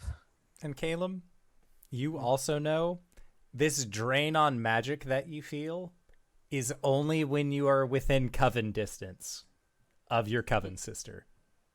So if I'm 30 feet away, then... Yeah, then, oh god, like that axe head in the tree is gone. I have access to all my magics again.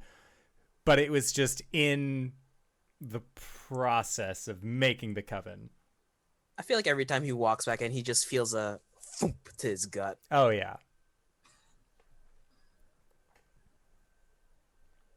Amazing. Meanwhile, breakfast with Arjhan, Solana, and Gwen. How's that going? Would you like any coffee? You look like a big eater. Thanks. I eat a lot, but it's like I work it off a lot. The trick Burn a lot of calories. The trick is a little bit of vanilla goes a long way. Yeah. Sorry, who are you again? My name is Solana. I am one of one of the daughters of the Grand Matron. Like a granddaughter. She's with Alera. And just Oh, okay. Grand Matron told me you are going to be receiving visitors. You should try and treat them well. So I did treat them well. And But this things isn't have your been house, going right? Great. No, this is your friend Cori said that this was her. Your friend Caelum said that this was her house. So I just Right, no, I did. assumed. You just said that you were expecting visitors. Yes, I thought to you the meant city. like. To the town, Duskridge. And you made those scary skeleton people? Well, they're not scary. They just have personality. Some of them are like frowny. Others are happy. Some are wearing like old vegetables on their head. I haven't been able to find new vegetables in a little bit, but don't tell them. They are very sensitive about this. But they are just having a time, going about their duties. I wander around the town sometimes, and I would get bored just seeing snow and nothing. So I figured, okay, what could I do to possibly have life here that didn't have a heartbeat and wasn't super grim? So I did not do anything grim. I made the scarecrows animate, and they are doing their scarecrow best. So you created the Uncanny Valley. Is that what we should call this place? My vote is for it. When people finally come back, we can say hello and welcome to the Uncanny Valley. It rolls off the tongue very well. All right. I'm not 100% on what's going on here, but like, this is some damn good breakfast, so I'll let it slide. Thank you. I take pride in my breakfast. Yeah. That's Wait. a lot of carbs. I know one word in Sylvan. Yeah? Frühstück. She That means kinda, like, breakfast. It means breakfast. It's the way you say it does not make it sound like breakfast. You're saying like Frühstück! breakfast. That's... Yes. Sehr gut.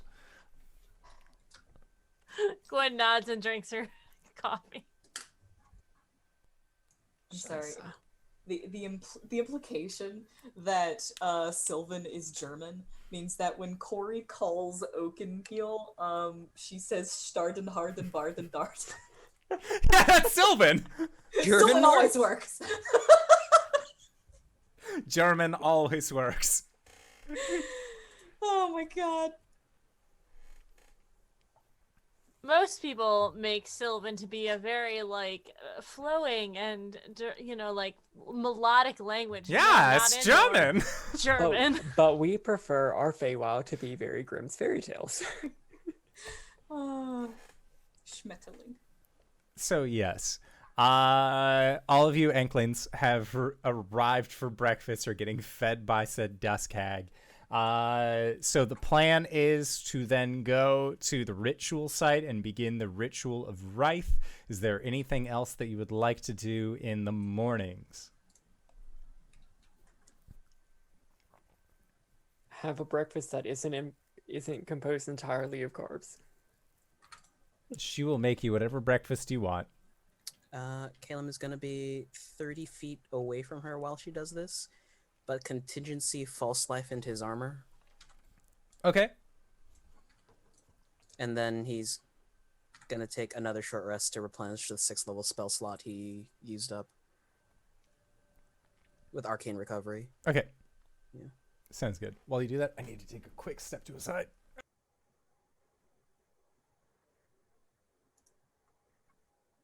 What are you doing? Me? Yeah. He is outside casting contingency false life on himself. Okay. All right. So, like, what the fuck are we gonna do now? Well, we Our- need to go to the furnace and perform the ceremony. And also let Scorchbane know what we're doing. Right. Or when we're doing it. Precisely. Right. Okay. So, like, but what exactly are we doing? Because this is kind of just a lot of magic bullshit to me, honestly. I see. I mean, I guess you and I are mostly keeping watch. That I can do. I mean, I'm pretty short, but like, if we fly around, it'll be fine. We are intended to be a distraction here. So it is entirely possible that you will have to face the Or forces to of the winter. undead. Oh, yeah, no, 100%. I'm down. Whatever. All right. Just as long as you don't expect me to do magic stuff. No, I don't expect you to do magic things. Cool. All right. How long does the ritual typically take? You know, Cori, you would know that the ritual takes roughly about 10 minutes. Roughly about 10 minutes. As soon as we start it, then they're going to be coming after us. Should we try and ward the place before we start? It's not a bad idea. Would that defeat the purpose? We want Ward to the cause- place for defense. Okay. At least if they besiege us, we have a little bit of an advantage over them. Is that something you can do? Looking to Solana. I can do my best to... So I can ward like a non-detection kind of thing. I can't necessarily prevent people from coming into that area. I can try. I'm feeling rather strong with my twin next to me. Are there any towers that surround that area? There are very tall trees you could treat as a tower. Do you have like If a we wood-shaped spell? I do have fabricate. You could fabricate a tree into a tower. Well, something a little bit more conspicuous. If Arjhan were to post up and that you cast non-detection on him, he can snipe without being revealed by the snow. Then why would you want a tower? Why not just have like some boards up? Like, have you ever been hunting deer? You don't need like a whole place up in the tree. You just need some boards to just like sit. Why would you sit when you're hunting? Because you wait for the animal to come to you. You don't go and hunt them. Maybe the way you hunt, but when we hunt, we go get them. To each their own. We are looking for form over or function over form at this point. Yeah? Yeah? Honestly, for me, I could just post up in a tree regardless. Okay. Then we should be able to do this without problem. I think we were thinking of something more defensible.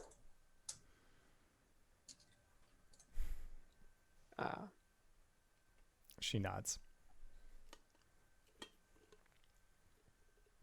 Even just like a little ice barrier. Or I could, once the ritual gets going, wall of force Cori in until it's completed. All that. That is also an option. I hear you. That is also an option. I like that. So When- is that the plan? Yep. I think that's the plan. Would you be able to do that and also contact Scorchbane? Or I would can. that tap you out? Squash. I'll be fine.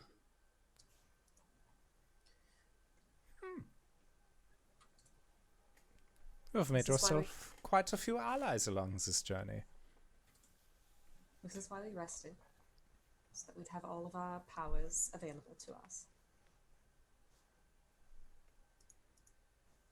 Alright, well, once everyone feels rested and ready to go, I shall lead the way. Cool. Alright, so you are able to easily get this underway. And Solana, as soon as she gets back out onto the snow, you see that her boots expand outward and she has these like winter walking boots, more like snowshoes that she has. And as she walks over the snow, she doesn't even leave an indentation. It seems like there is actually a slight little buffer between her shoe and the actual snow tops themselves that allows her to traverse atop them. You all, however, are not as lucky, not having these boots of the Winterland at your disposal. So you're forced to kind of trudge through the snows. But luckily, you traveled through here yesterday. It is not something that you have to like make a save for or anything. It just takes a little bit of time. And as you are going down the pathway and get out towards the open area, Solana will raise one of her hands and make a beckoning motion from the town. And she says, "Here, my children, here. Here, over here."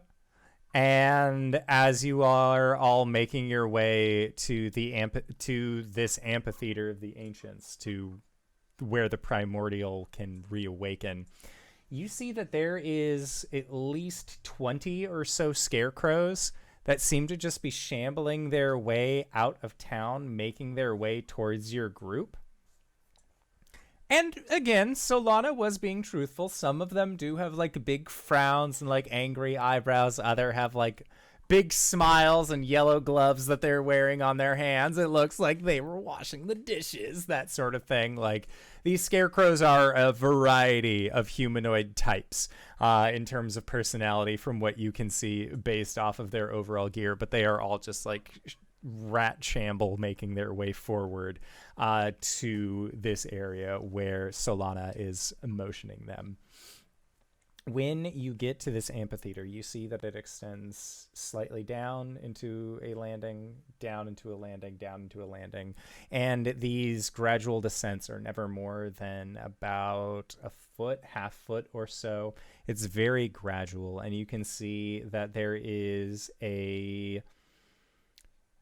are 4 separate streams that are completely frozen that look like they diverged into the bottom, and there is a wooden or a stone pillar that rises up and has what looks like a basin along the top, and then a edifice kind of carved into it that looks like it is about forearm depth in size. And Cori, you know, this is the place. This is where you would need to perform this ritual to Wryth.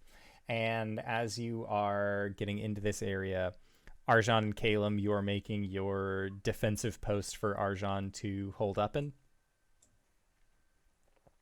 Something like that. Arjhan's probably just gonna like fly up to the top of a tree and find at least what like are these trees like bigger? Like They are larger, yes. are we talking live oak or paper birch? Live oak.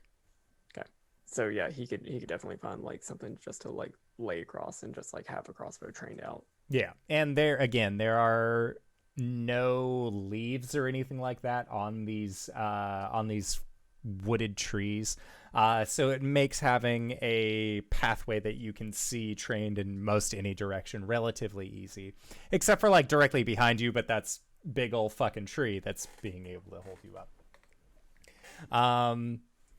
You see that Solana is maneuvering her scarecrows into a defensive position around the ring of this small amphitheater as well. And you guys are getting defended. Did you message Scorchbane? Caelum, you're I muted. would have when the time came. Okay. And Just, 30 feet away. Scorchbane messages back, you have not yet received someone or something laughing happily through ascending before, but it looks like Scorchbane is using all 25 words that he gets in just laughter, break, more laughing, break, more laughing, and says that effectively fall shall become a second summer. Ugh. I may have done a bad thing. Me too. Gwen is so excited. Are the trees on fire, Clark? And Cori, as you've been maneuvering through the Autumn Isle, Wryth doesn't speak to you in words necessarily. They speak in more of like a language of emotions, and you've just been getting this sense of sadness from the ring. But as you are on your way to this point of being able to rekindle this item, to refuel it with the primordial powers that it has deposited in this place, there's almost a sense of anxiety that comes with it.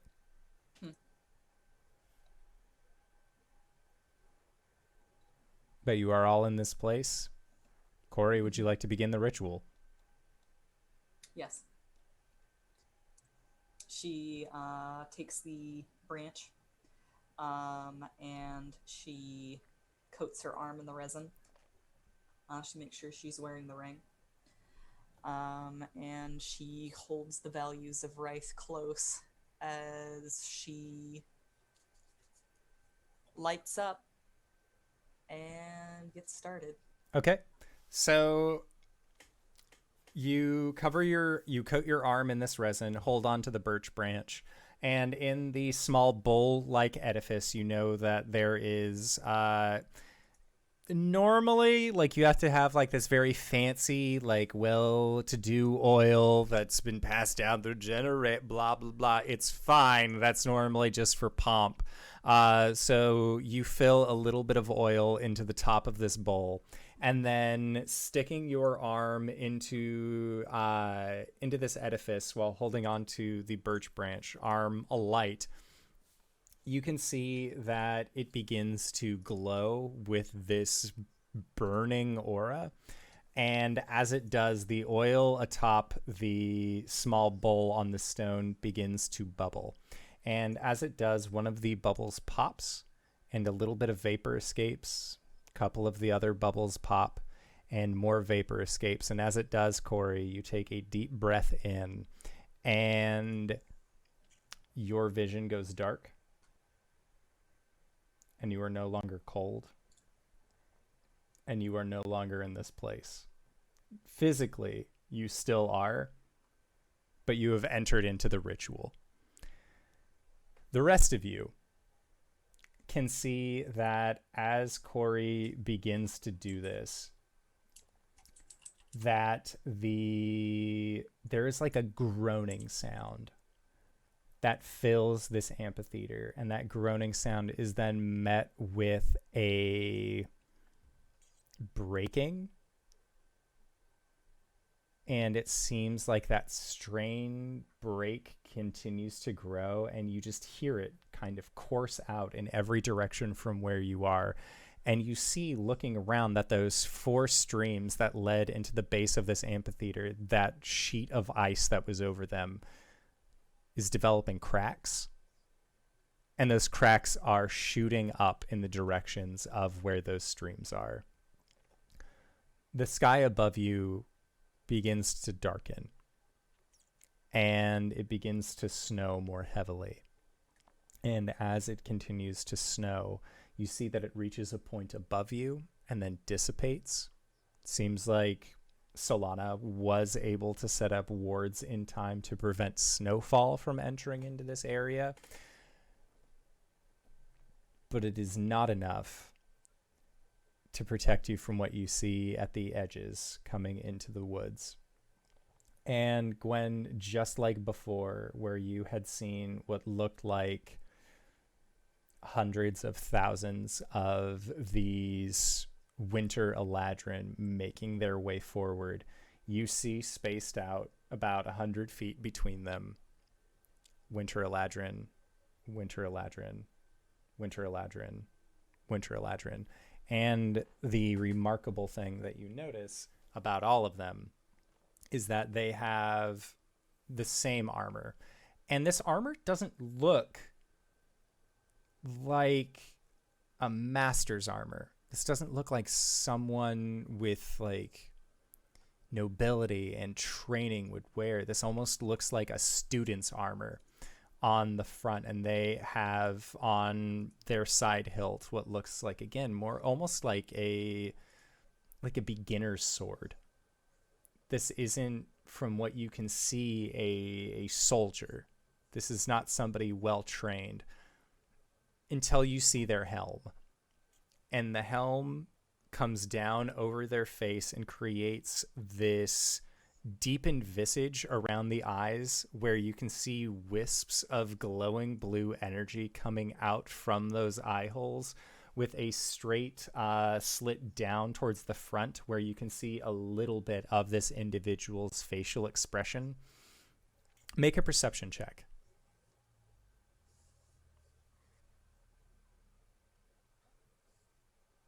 $19.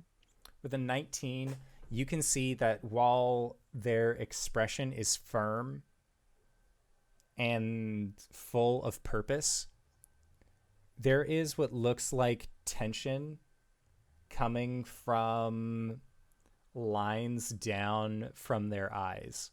Almost like water has been frozen and now they are experiencing a kind of almost frostbite from these lines that are, again, coming down from their eyes underneath this helm.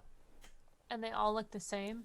They all look the same. And what's more, they all almost look like Caelum. They have his same softer face, a little bit larger nose, the same concerned brow. But when you have seen Caelum set his mind to something, that is the same expression that each one of these individuals has. Guys, you seeing this? Yep. I think that's the dude. Cypress.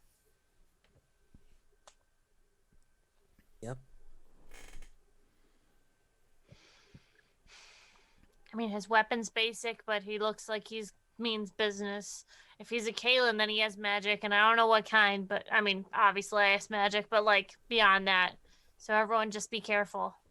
See what he can do first, and then we'll decide how to attack.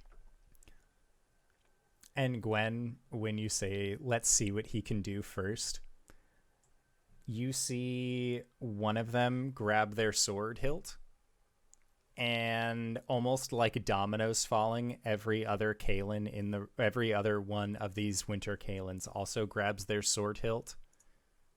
They extend it out and shield up. And then they level it towards your group. And you see that, yes, Arjhan. Do I get the sense that he's like calling for the charge? Make an insight check. Look, if so, I would like to shoot him before he makes the Yeah, 110%. Before this happens, Caelum, just 10. 10? Okay. Arjhan, you think that this is a charge making motion. Okay, yeah, I would like to shoot. Okay, let's all roll into initiative. Cori, roll into initiative as well, even though you are in the process of ritual. hey, just in case I don't get to say it. It's been fun and thanks. Been an honor.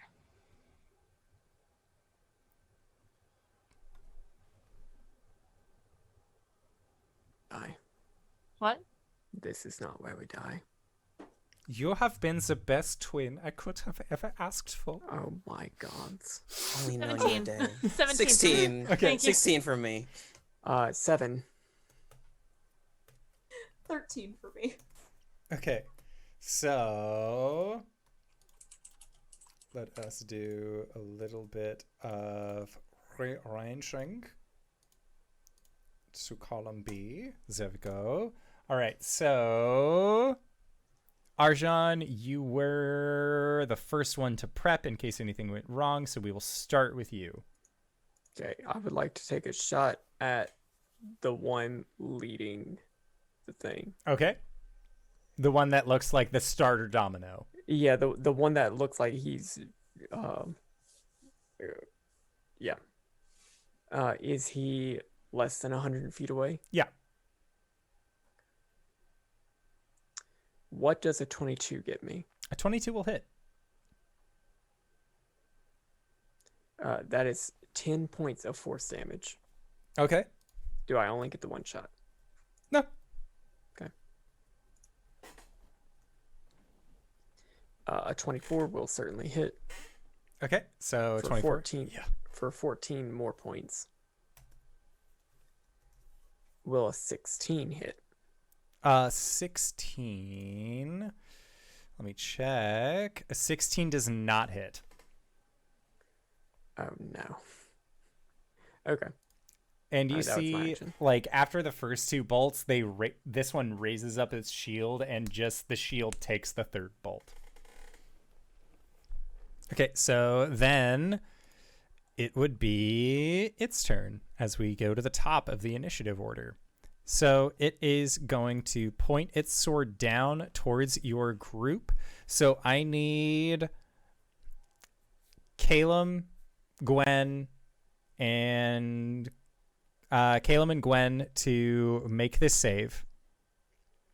It's a con save. Okay. For what? Or no, sorry, dexterity save. Yeah, my bad. Sorry.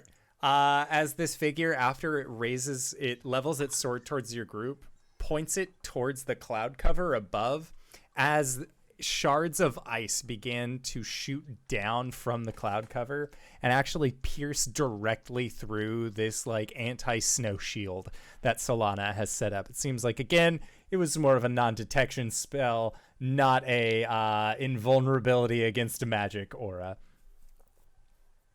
So 18. 18? 17. Okay, so an 18 is what you needed to save. So Caelum, you are going to be taking full. Gwen, you are going to be taking half. Don't Is this worry. Sleet Storm? I've had a fucking It bad is time with Ice Sleet Storm. God So, Caelum, you are going to be taking 3 points of bludgeoning damage. LB, you take 1 because it's halved. And then Here comes the cold.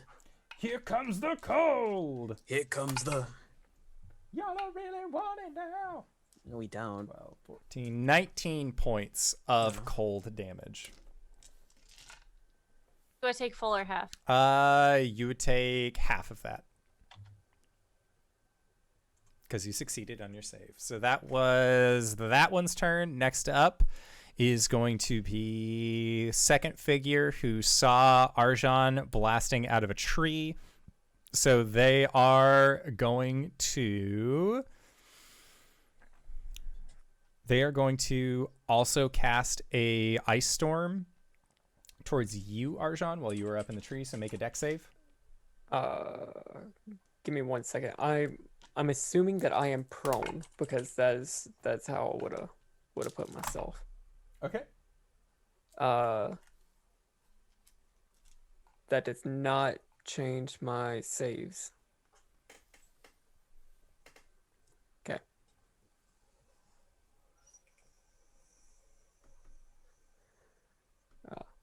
Okay, so it's a dex save. Yes. 10. Okay, with a 10, that fails. You are going to be taking 10 points of bludgeoning damage and 10 points of cold damage. Unless you're still... How long does your aspect of the dragon last? Would you have taken it early? It takes a minute. Gotcha. So no.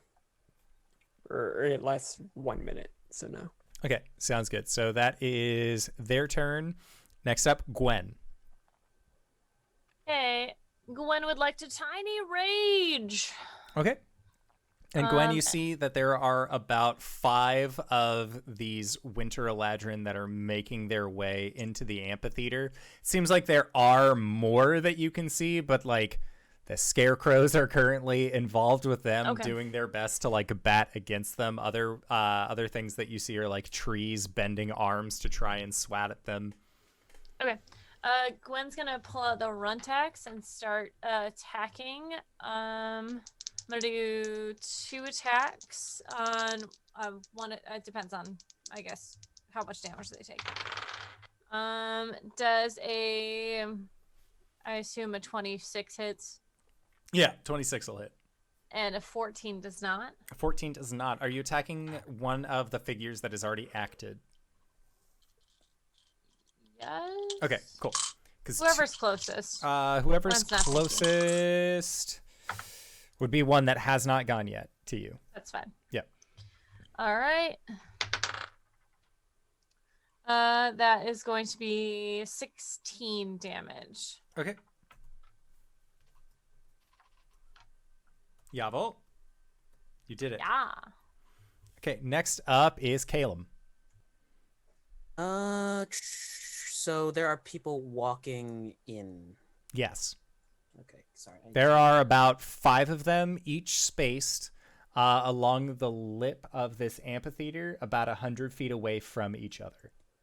Oh, they're 100 feet away from each other. Okay, so that changes things. Take out the numbers. I'm gonna target the one that Arjhan's been shooting. Okay. And I will cast a guiding bolt at 7th level. Sure. Does a 21 hit? Yep. Okay. Oh wait, that's the wrong dice. Oops. Caelum will stride past Solana and say, I guess now's the time to properly introduce myself, and he will summon a radiant bolt of light and strike him for 44. Holy shit, okay. Solana is just like gobsmacked watching this. If you are not my twin, ah ha ha ha ha, she says, fanning herself. Yeah. That was going to be a lot cooler than I thought. Okay. That's it for him. Cori, inside of this dark space, you hear a voice that you recognize as the feminine voice of Wryth. And they say, "You have done well to come here. You have done as I asked. And for that I shall repay you. But for that I must know one thing." And Cori, in this darkness, you see what looks like two eyes open, and they are large. We're talking like 30-foot pupils that just seem to gaze down at you with this burning autumnal color. One question. Who are you? Phalaris was open, but you have held a truth. And I asked for one thing, and one thing only, that you be open and honest with me. So who are you? Because I know you aren't Coriander Jonquill.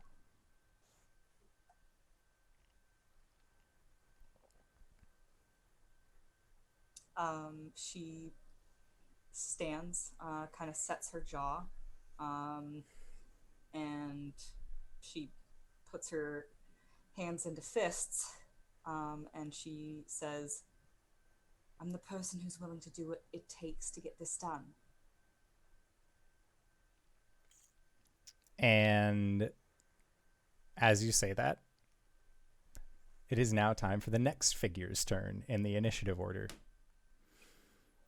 And this figure is the one that Gwen, you just assailed with the runt axe, so they are going to engage with you in battle. So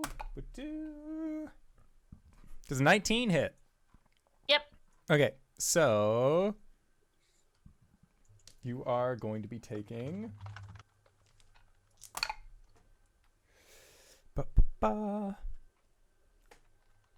and it looks like as you're fighting them that the movements that they have are quicker than their body is responding. Like, this figure is very clearly under some sort of possession, where a much more experienced fighter is residing in the body and form of an unexperienced fighter. But they still reach out with their sword. And as they do, that is 8 points of slashing damage and 7 points of cold damage. Okay. They're going to make a second attack for 23 to hit, and then 8 points of slashing damage, 10 points of cold, as they stab into you twice. And then, just to make sure... Okay. Sounds good. Next up are two figures that have not acted yet, and they are also going to cast a second a second ice storm, each into the arena. So Caelum, I need you to make 2 more dexterity saves.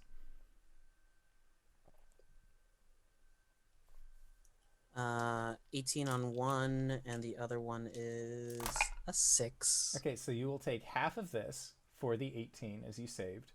So that is going to be for half of 15 points of bludgeoning damage. 7.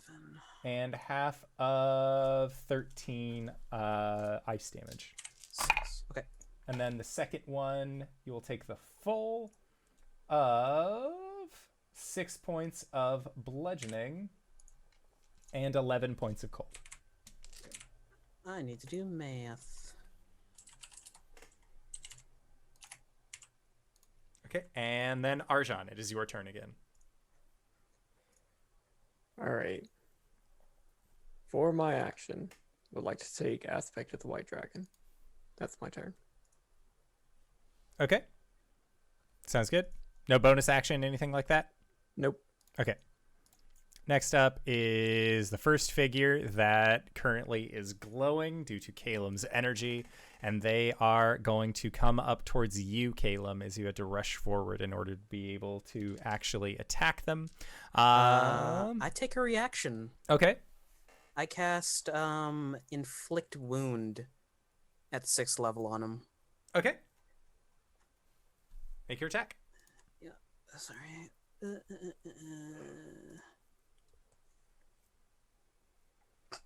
Does a natural 20 hit him? Oh, yeah, do. Well, that's a lot of dice. How many dice are you rolling? About 81 necrotic worth. Yeah, they go down. So Caelum, what does it look like when you drop this Eladrin? Caelum watches this Cypress clone charge, and he sticks the butt end of his spear in the snow, and he will wait, and as he comes close, jams it into his gut and just out the other side, and then there's a flare of necrotic energy out the back. Okay. And as you do this, you watch as his form begins to break down into ice shards and then crumples down into the ground, into a pile of dust. Pulls it out, shakes his hand, and picks up his spear again. Cool. Next up, the second Eladrin that is currently, that had done an ice storm towards Arjhan up in the tree. But seeing you do this, Caelum, they will pull their left hand straight into a grip-like fashion, and with their right hand extend outward, you see their ring glow as a bow extends upward and downward, and they reach back, and they are going to use a longbow. Yes, LB. Just let me know if anyone casts. I have the Mage Slayer, right? Yeah. Just Okay. let me know if anyone casts within Will do. Yeah. Thanks. Yes, so they are going to use a longbow towards you, Caelum, but that is not enough to hit on the first strike. Mhm. Second is a 24 to hit. That hits. Okay, so you are going to be taking 6 points of bludgeoning and 4 points of cold. And I believe that procs my false life. Yes. Okay. That is all that they can do. Next up, Gwen. Gwen, you have an icy Eladrin figure in front of you. You just saw Caelum turn one into a smattering of dust. Okay, Gwen is going to use her bonus action to manifest an echo.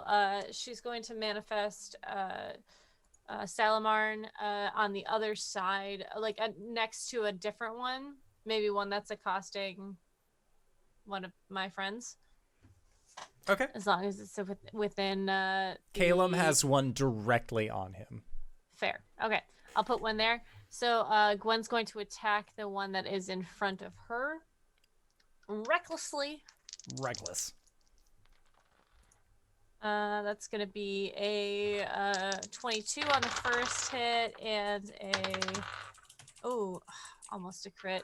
I don't crit on 19s, right? No. You do not. Wrong fighter. So then that is going to be, the first one is 19 damage. Okay. Still up? Yep. The second one is 18 damage. Okay. Sounds good. I love that I've moved up in the world and now my damage is plus 10, so I don't have to worry about math. Fuck. That's a pretty good place to be. Not gonna lie. The figure that you're attacking now finally, if they had blood, would look bloodied. There are like chips and bits missing out of them. You can tell that this is an ice figure. Caelum. Oh shit, it's me again? How many of them can I get in a line? How long is the line? 100 feet. 2? 2. Alright. 6th level lightning bolt. Okay. Dex save 16. Sure. Natural 20 and 16. So they both save. Cool. They will take half of 42, 21. Okay. Oh, sorry. He moves 30 feet away from his twin and then casts it. Okay. Sounds good.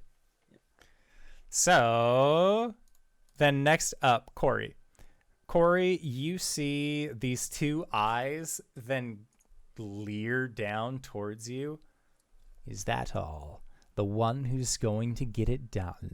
I've heard this before. 1,000 times before. And as they say that, you see another set of eyes open. And another. And another. And it is a wall in front of you that looks like a countless number of eyes that are sort of waving back and forth, glaring down towards you. She looks up at them. I want one thing. For you to be honest with something that you are entering into a partnership to. If you cannot be honest with me, how can I trust you? Coralon knew this. Why don't you?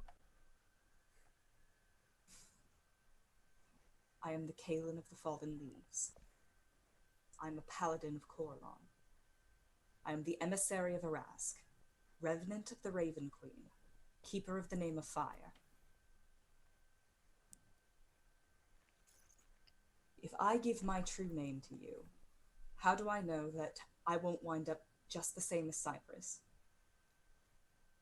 Because you have something to fight for. You are not weak. You hold yourself back with your own lies. Paladin of Coralon, I sense naught from you.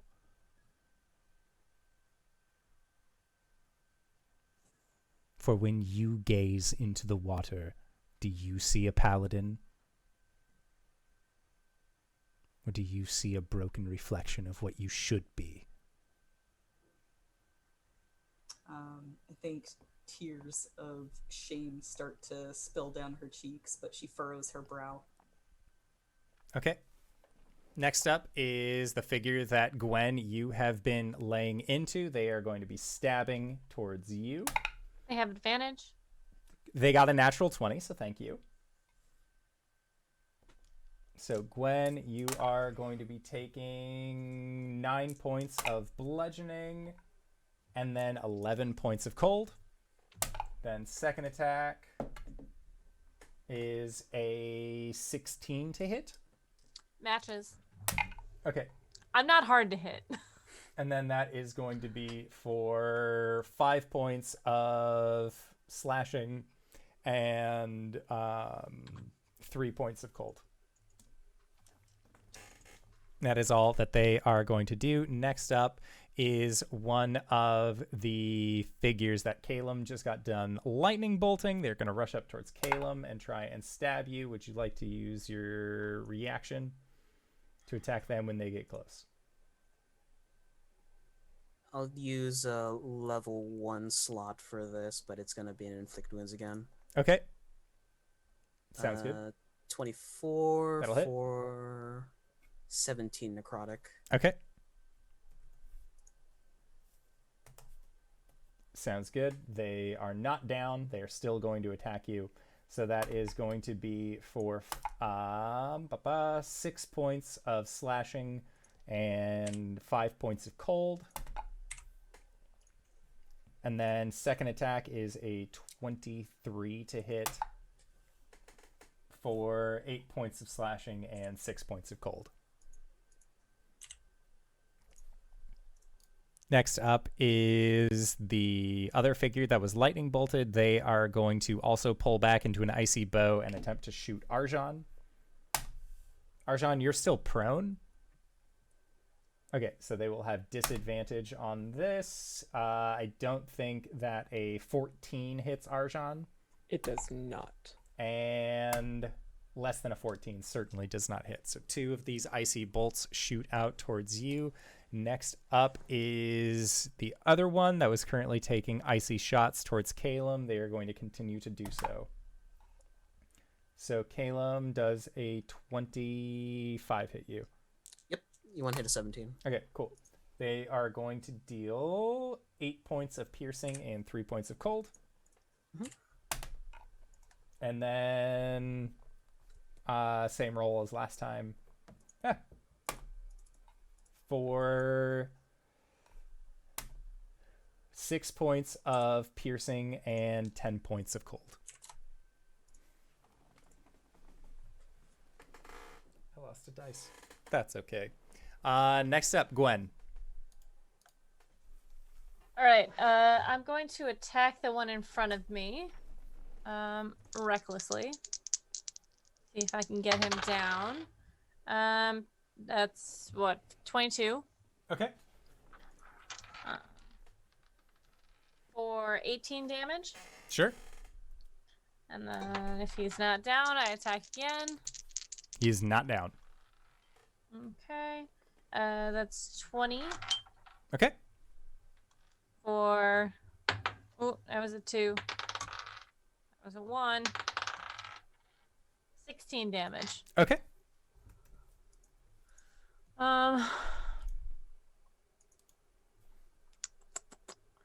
The one who's attacking Arjhan, or the one who's attacking Caelum, is he... I mean, Caelum looks like he's doing fine, right? He's bloody. Caelum's bloody? Yeah.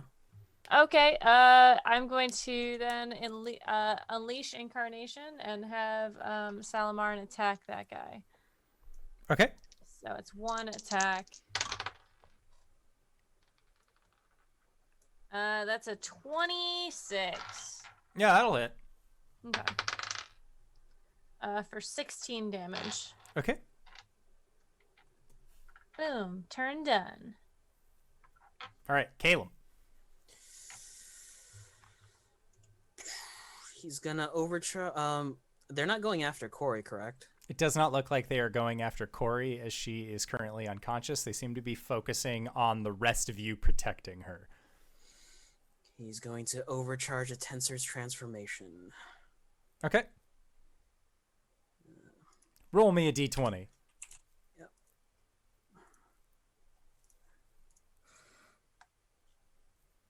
5. Age 5 years. 47. He will then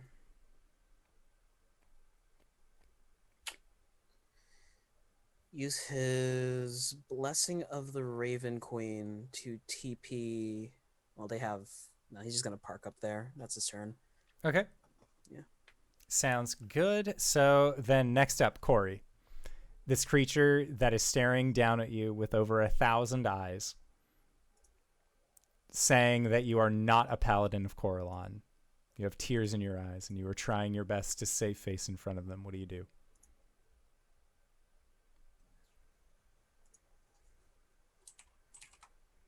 I have broken myself several times over for this.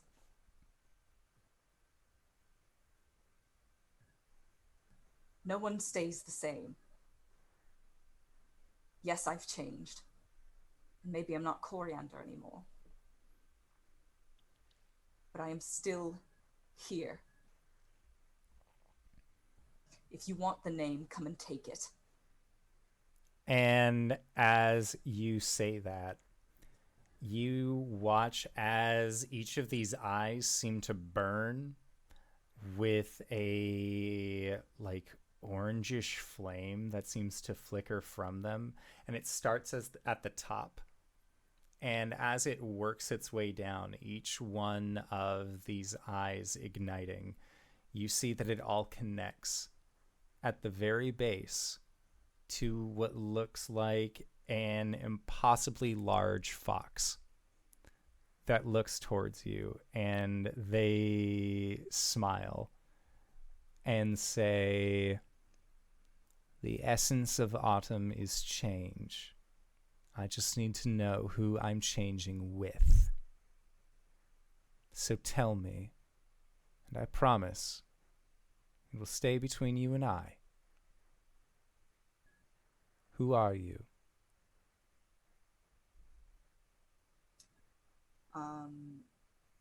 She lowers her head. Nixaya Kamal. And Cori, as you say this, you see this primordial archfey nod towards you, and you feel a gentle hand on your shoulder give you a slight squeeze, and then release in an almost reassuring kind of way. And as you say this, the rest of your group, as you are outside, as you are fighting this group of oncoming winter Eladrin, that groaning sound, that straining sound that was coming from all of these creeks, or all of these rivers that flowed into the base of the amphitheater, shatter. And the water begins to glow. And as it does, it glows with this rich golden energy that seems to be the same coloration as the center of the flame that is coming from inside of this altar. And racing up each of these rivers, the golden energy shoots. And as it does, you realize that these aren't seats inside of this amphitheater. This is a place of binding. Each rung is engraved with its own ancient spell circle that was hidden beneath the snow. And beneath each of these layers, the letters begin to glow. And as they do, the snow begins to melt away.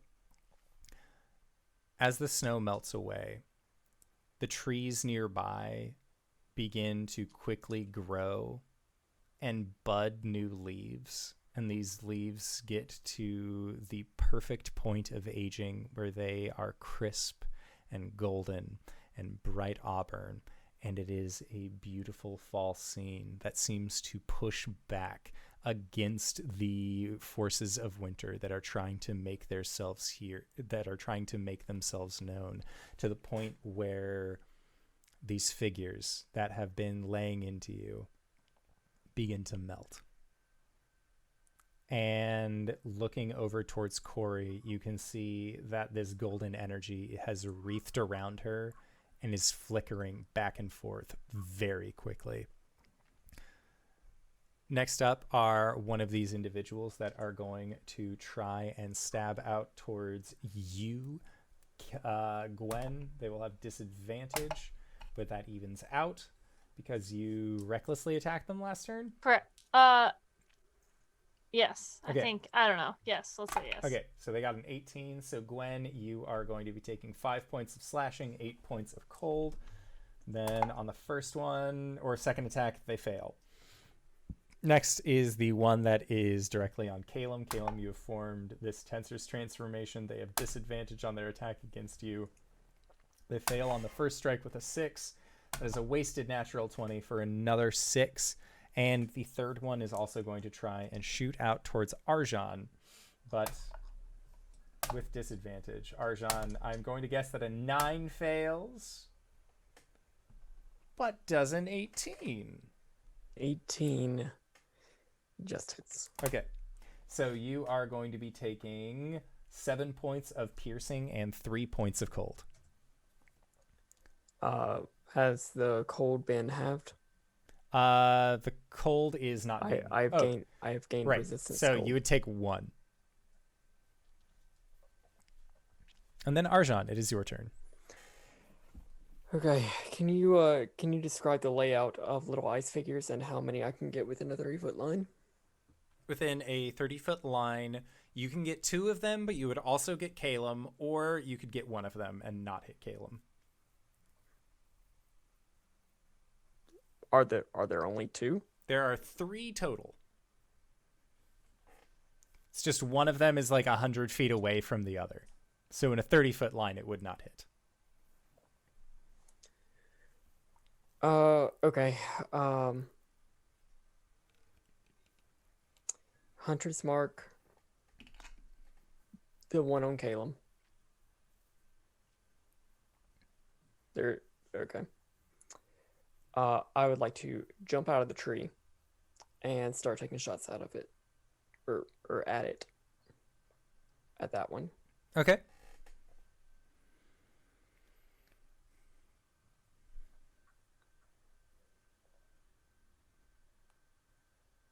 25. That'll hit. I don't need to add cold damage to this, do I? No.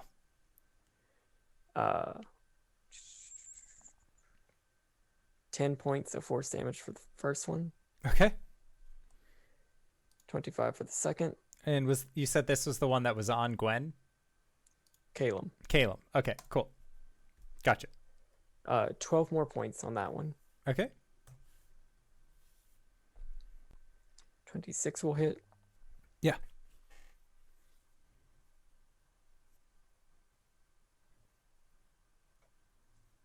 For 18 more points. Action surge. Okay. 20 will crit. Oh, yeah. I should hope so. For 20 more points. Okay. 26 will hit. Yep.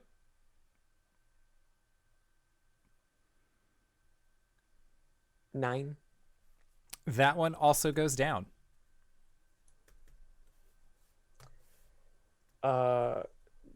So the one that's left is on Gwen, Yes. or one of the ones. 16. That'll miss. Yeah, 16 misses. Okay. That is my turn. Okay. Next up is I would just like to like land in the snow. Yeah, just on the other side. okay. Sounds good. So then it is another one of these figures' turns. And they have already cast their spell this turn, or spell this encounter, so they are going to pull out a icy longbow, and they are going to try and shoot you, Arjhan. They have disadvantage because they're fighting in the warmth of autumn radiating from Cori. That is a 22 to hit That'll hit. for 6 points of piercing, and then it would be 3 points of ice, but then reduced down to 1. And then second, that's a 2 on the die, so they're not going to be hitting anytime soon. Next up is Gwen. Gwen, you have 1 on you. Caelum has a second one near him, and it seems like there was a third one that was off, kind of like hadn't really begun descending into this amphitheater, and at this point, they kind of don't seem like they want to. Gwen's gonna attack the one in front of her recklessly. For 27. That's 18 on the first one. Oh, yeah, Damage. that'll hit. Okay. Nope, 18 damage. Yeah. And then the second attack is 31. Yeah, that'll hit. Will it? For 18 damage. Okay. They only had 14, so Gwen, you are able to successfully dismiss this figure as well. All right, cool. Gwen's gonna use her bonus action to switch places with Salamarn Okay. so that she's right behind the one that is attacking Caelum. All right, so Arjhan, Gwen, and Caelum are all next to each other, being friends. Wait, I don't like that how you said that. Oh, it's no worries. Caelum, it's your go. Oh boy. Oh boy. 2 attacks. Here we go. 18 to hit. An 18 actually misses. Oof. Second attack. That's better. 22 to hit. Yeah, that'll hit. That'll do it. For 5 points of piercing damage and sorry. 24 force. Yeah, that'll do her. Okay. And yeah, so you connect with this force. Cori, as you have accepted the terms that Wryth has offered to you, and you have given them your true name, the ritual comes to completion. And you feel, as you're looking at this large fox with these almost infinitesimal number of tails extending out from the back. As you give your name, you see a tail emerge from its back, and then an eye opens, and you know that that tail is yours.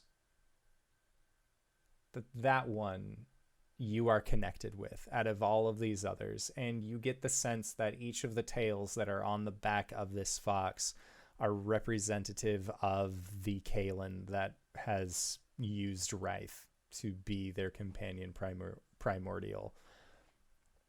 You feel Shar's grip on your shoulder release, of just that gentle, like, good job, you said the name. And as your eyes open, you see, and the rest of you see, with your backs towards Cori, you can feel the ground rumbling as a beam of this golden energy shoots up into the sky, and it pierces through the clouds, which immediately part to let this beam of energy pass through into the sky.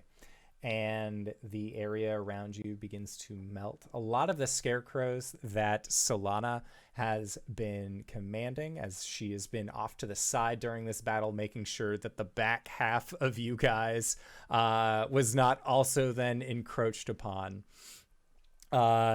She seems to have been doing work, but she even pauses and looks over and witnesses the christening of this new Caelum as you restore autumn to this small place, this small, beautiful place in the Feywild.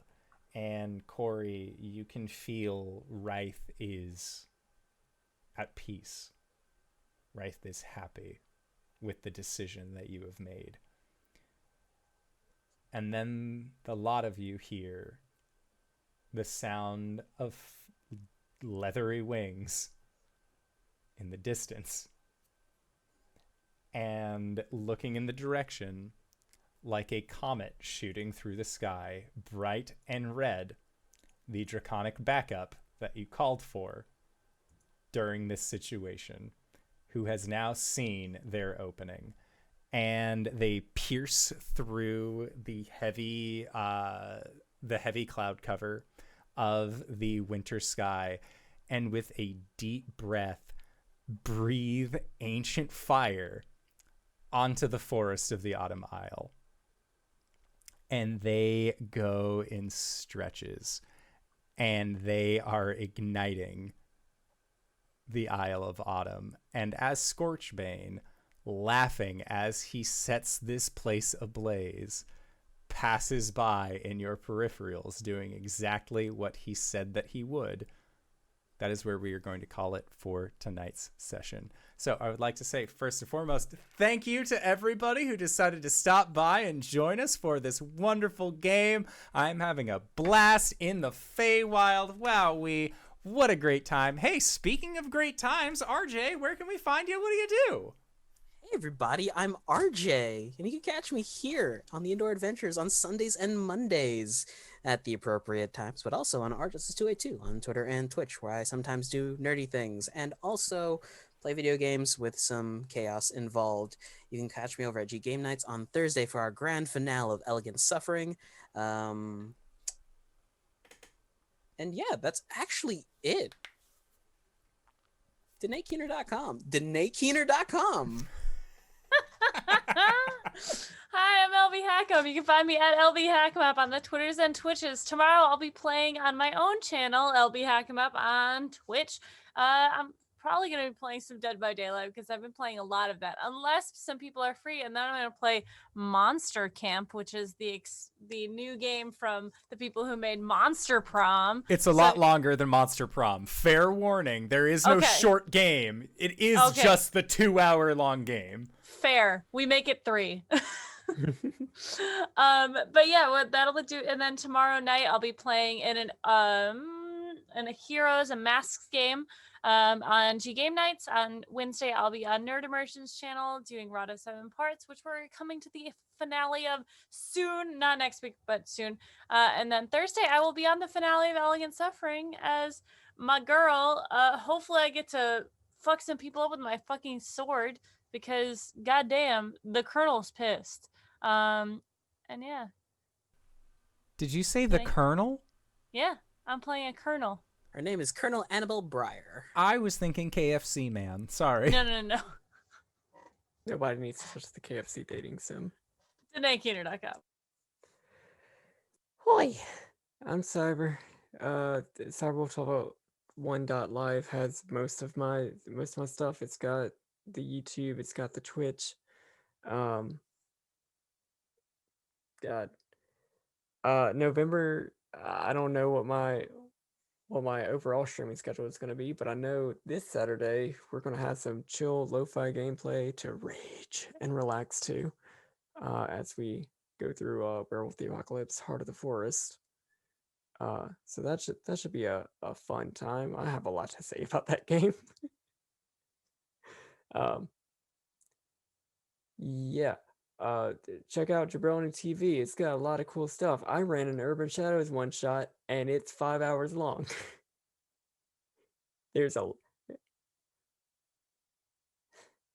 Be grateful it is not longer. It is hard to do an Urban Shadows one shot, y'all. But yeah, Jabroni TV has lots of other cool stuff. I think we have one more episode of Dead by Daylight coming out where I'm the killer. So check that out. It's fun. Whew. For the TTRPGs I'm here on Mondays that you've seen. I'm here on Thursdays where we will hopefully finish up our Halloween episode. After Halloween, maybe. I don't know. And speaking of Werewolf the Apocalypse, check me out on High Shelf Gaming on the 17th of November, because that's when our next game is for that. I'm forgetting something, but you know what? DanaeKeener.com. Hey, speaking of DanaeKeener.com, hi, I'm Danae Keener. You can find me at DanaeKeener.com. I do nerdy drawings mostly related to D&D and a lot of things on this channel.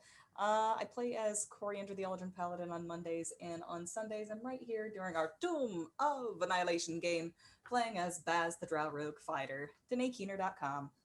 And if you've made it this far, you probably already know who I am. But if you don't, hey, Acorns, what's up? It's me, your buddy, your pal, your friend, the Indoor Adventurer, the showrunner here at twitch.tv/Indoor Adventures. We do shows like this on Monday and Thursday at 5:30 p.m. Pacific Standard Time, or on Sunday at 7 o'clock p.m. Pacific Standard Time. If this is your first time joining us, you can go to youtube.com/Indoor Adventures to check up on all of the VODs of each of the games that we have played up until this point, or you can go towards anywhere audio casts are made available for free. We're there as well. But speaking of things that are being made available for free, you can go check us out at patreon.com/Indoor Adventures. That's right. On Patreon, it is currently being hosted for free. You don't need to be a patron in order to get access to that there after show, but it certainly helps because it gives you access to the Discord, which is also for free, and we post to the side during the show. And you know what? What better place to ask your questions than during the side chats? Or if you join us on Discord, go to Questions for the Courts. We will be sure to respond as soon as we possibly can. But with that, I would like to once again say thank you to everybody who decided to stop on by and join us for this show. Thank you to these players for putting up with my bullshit once again this week. And we'll see all of you guys next time. All right, everybody. Bye-bye.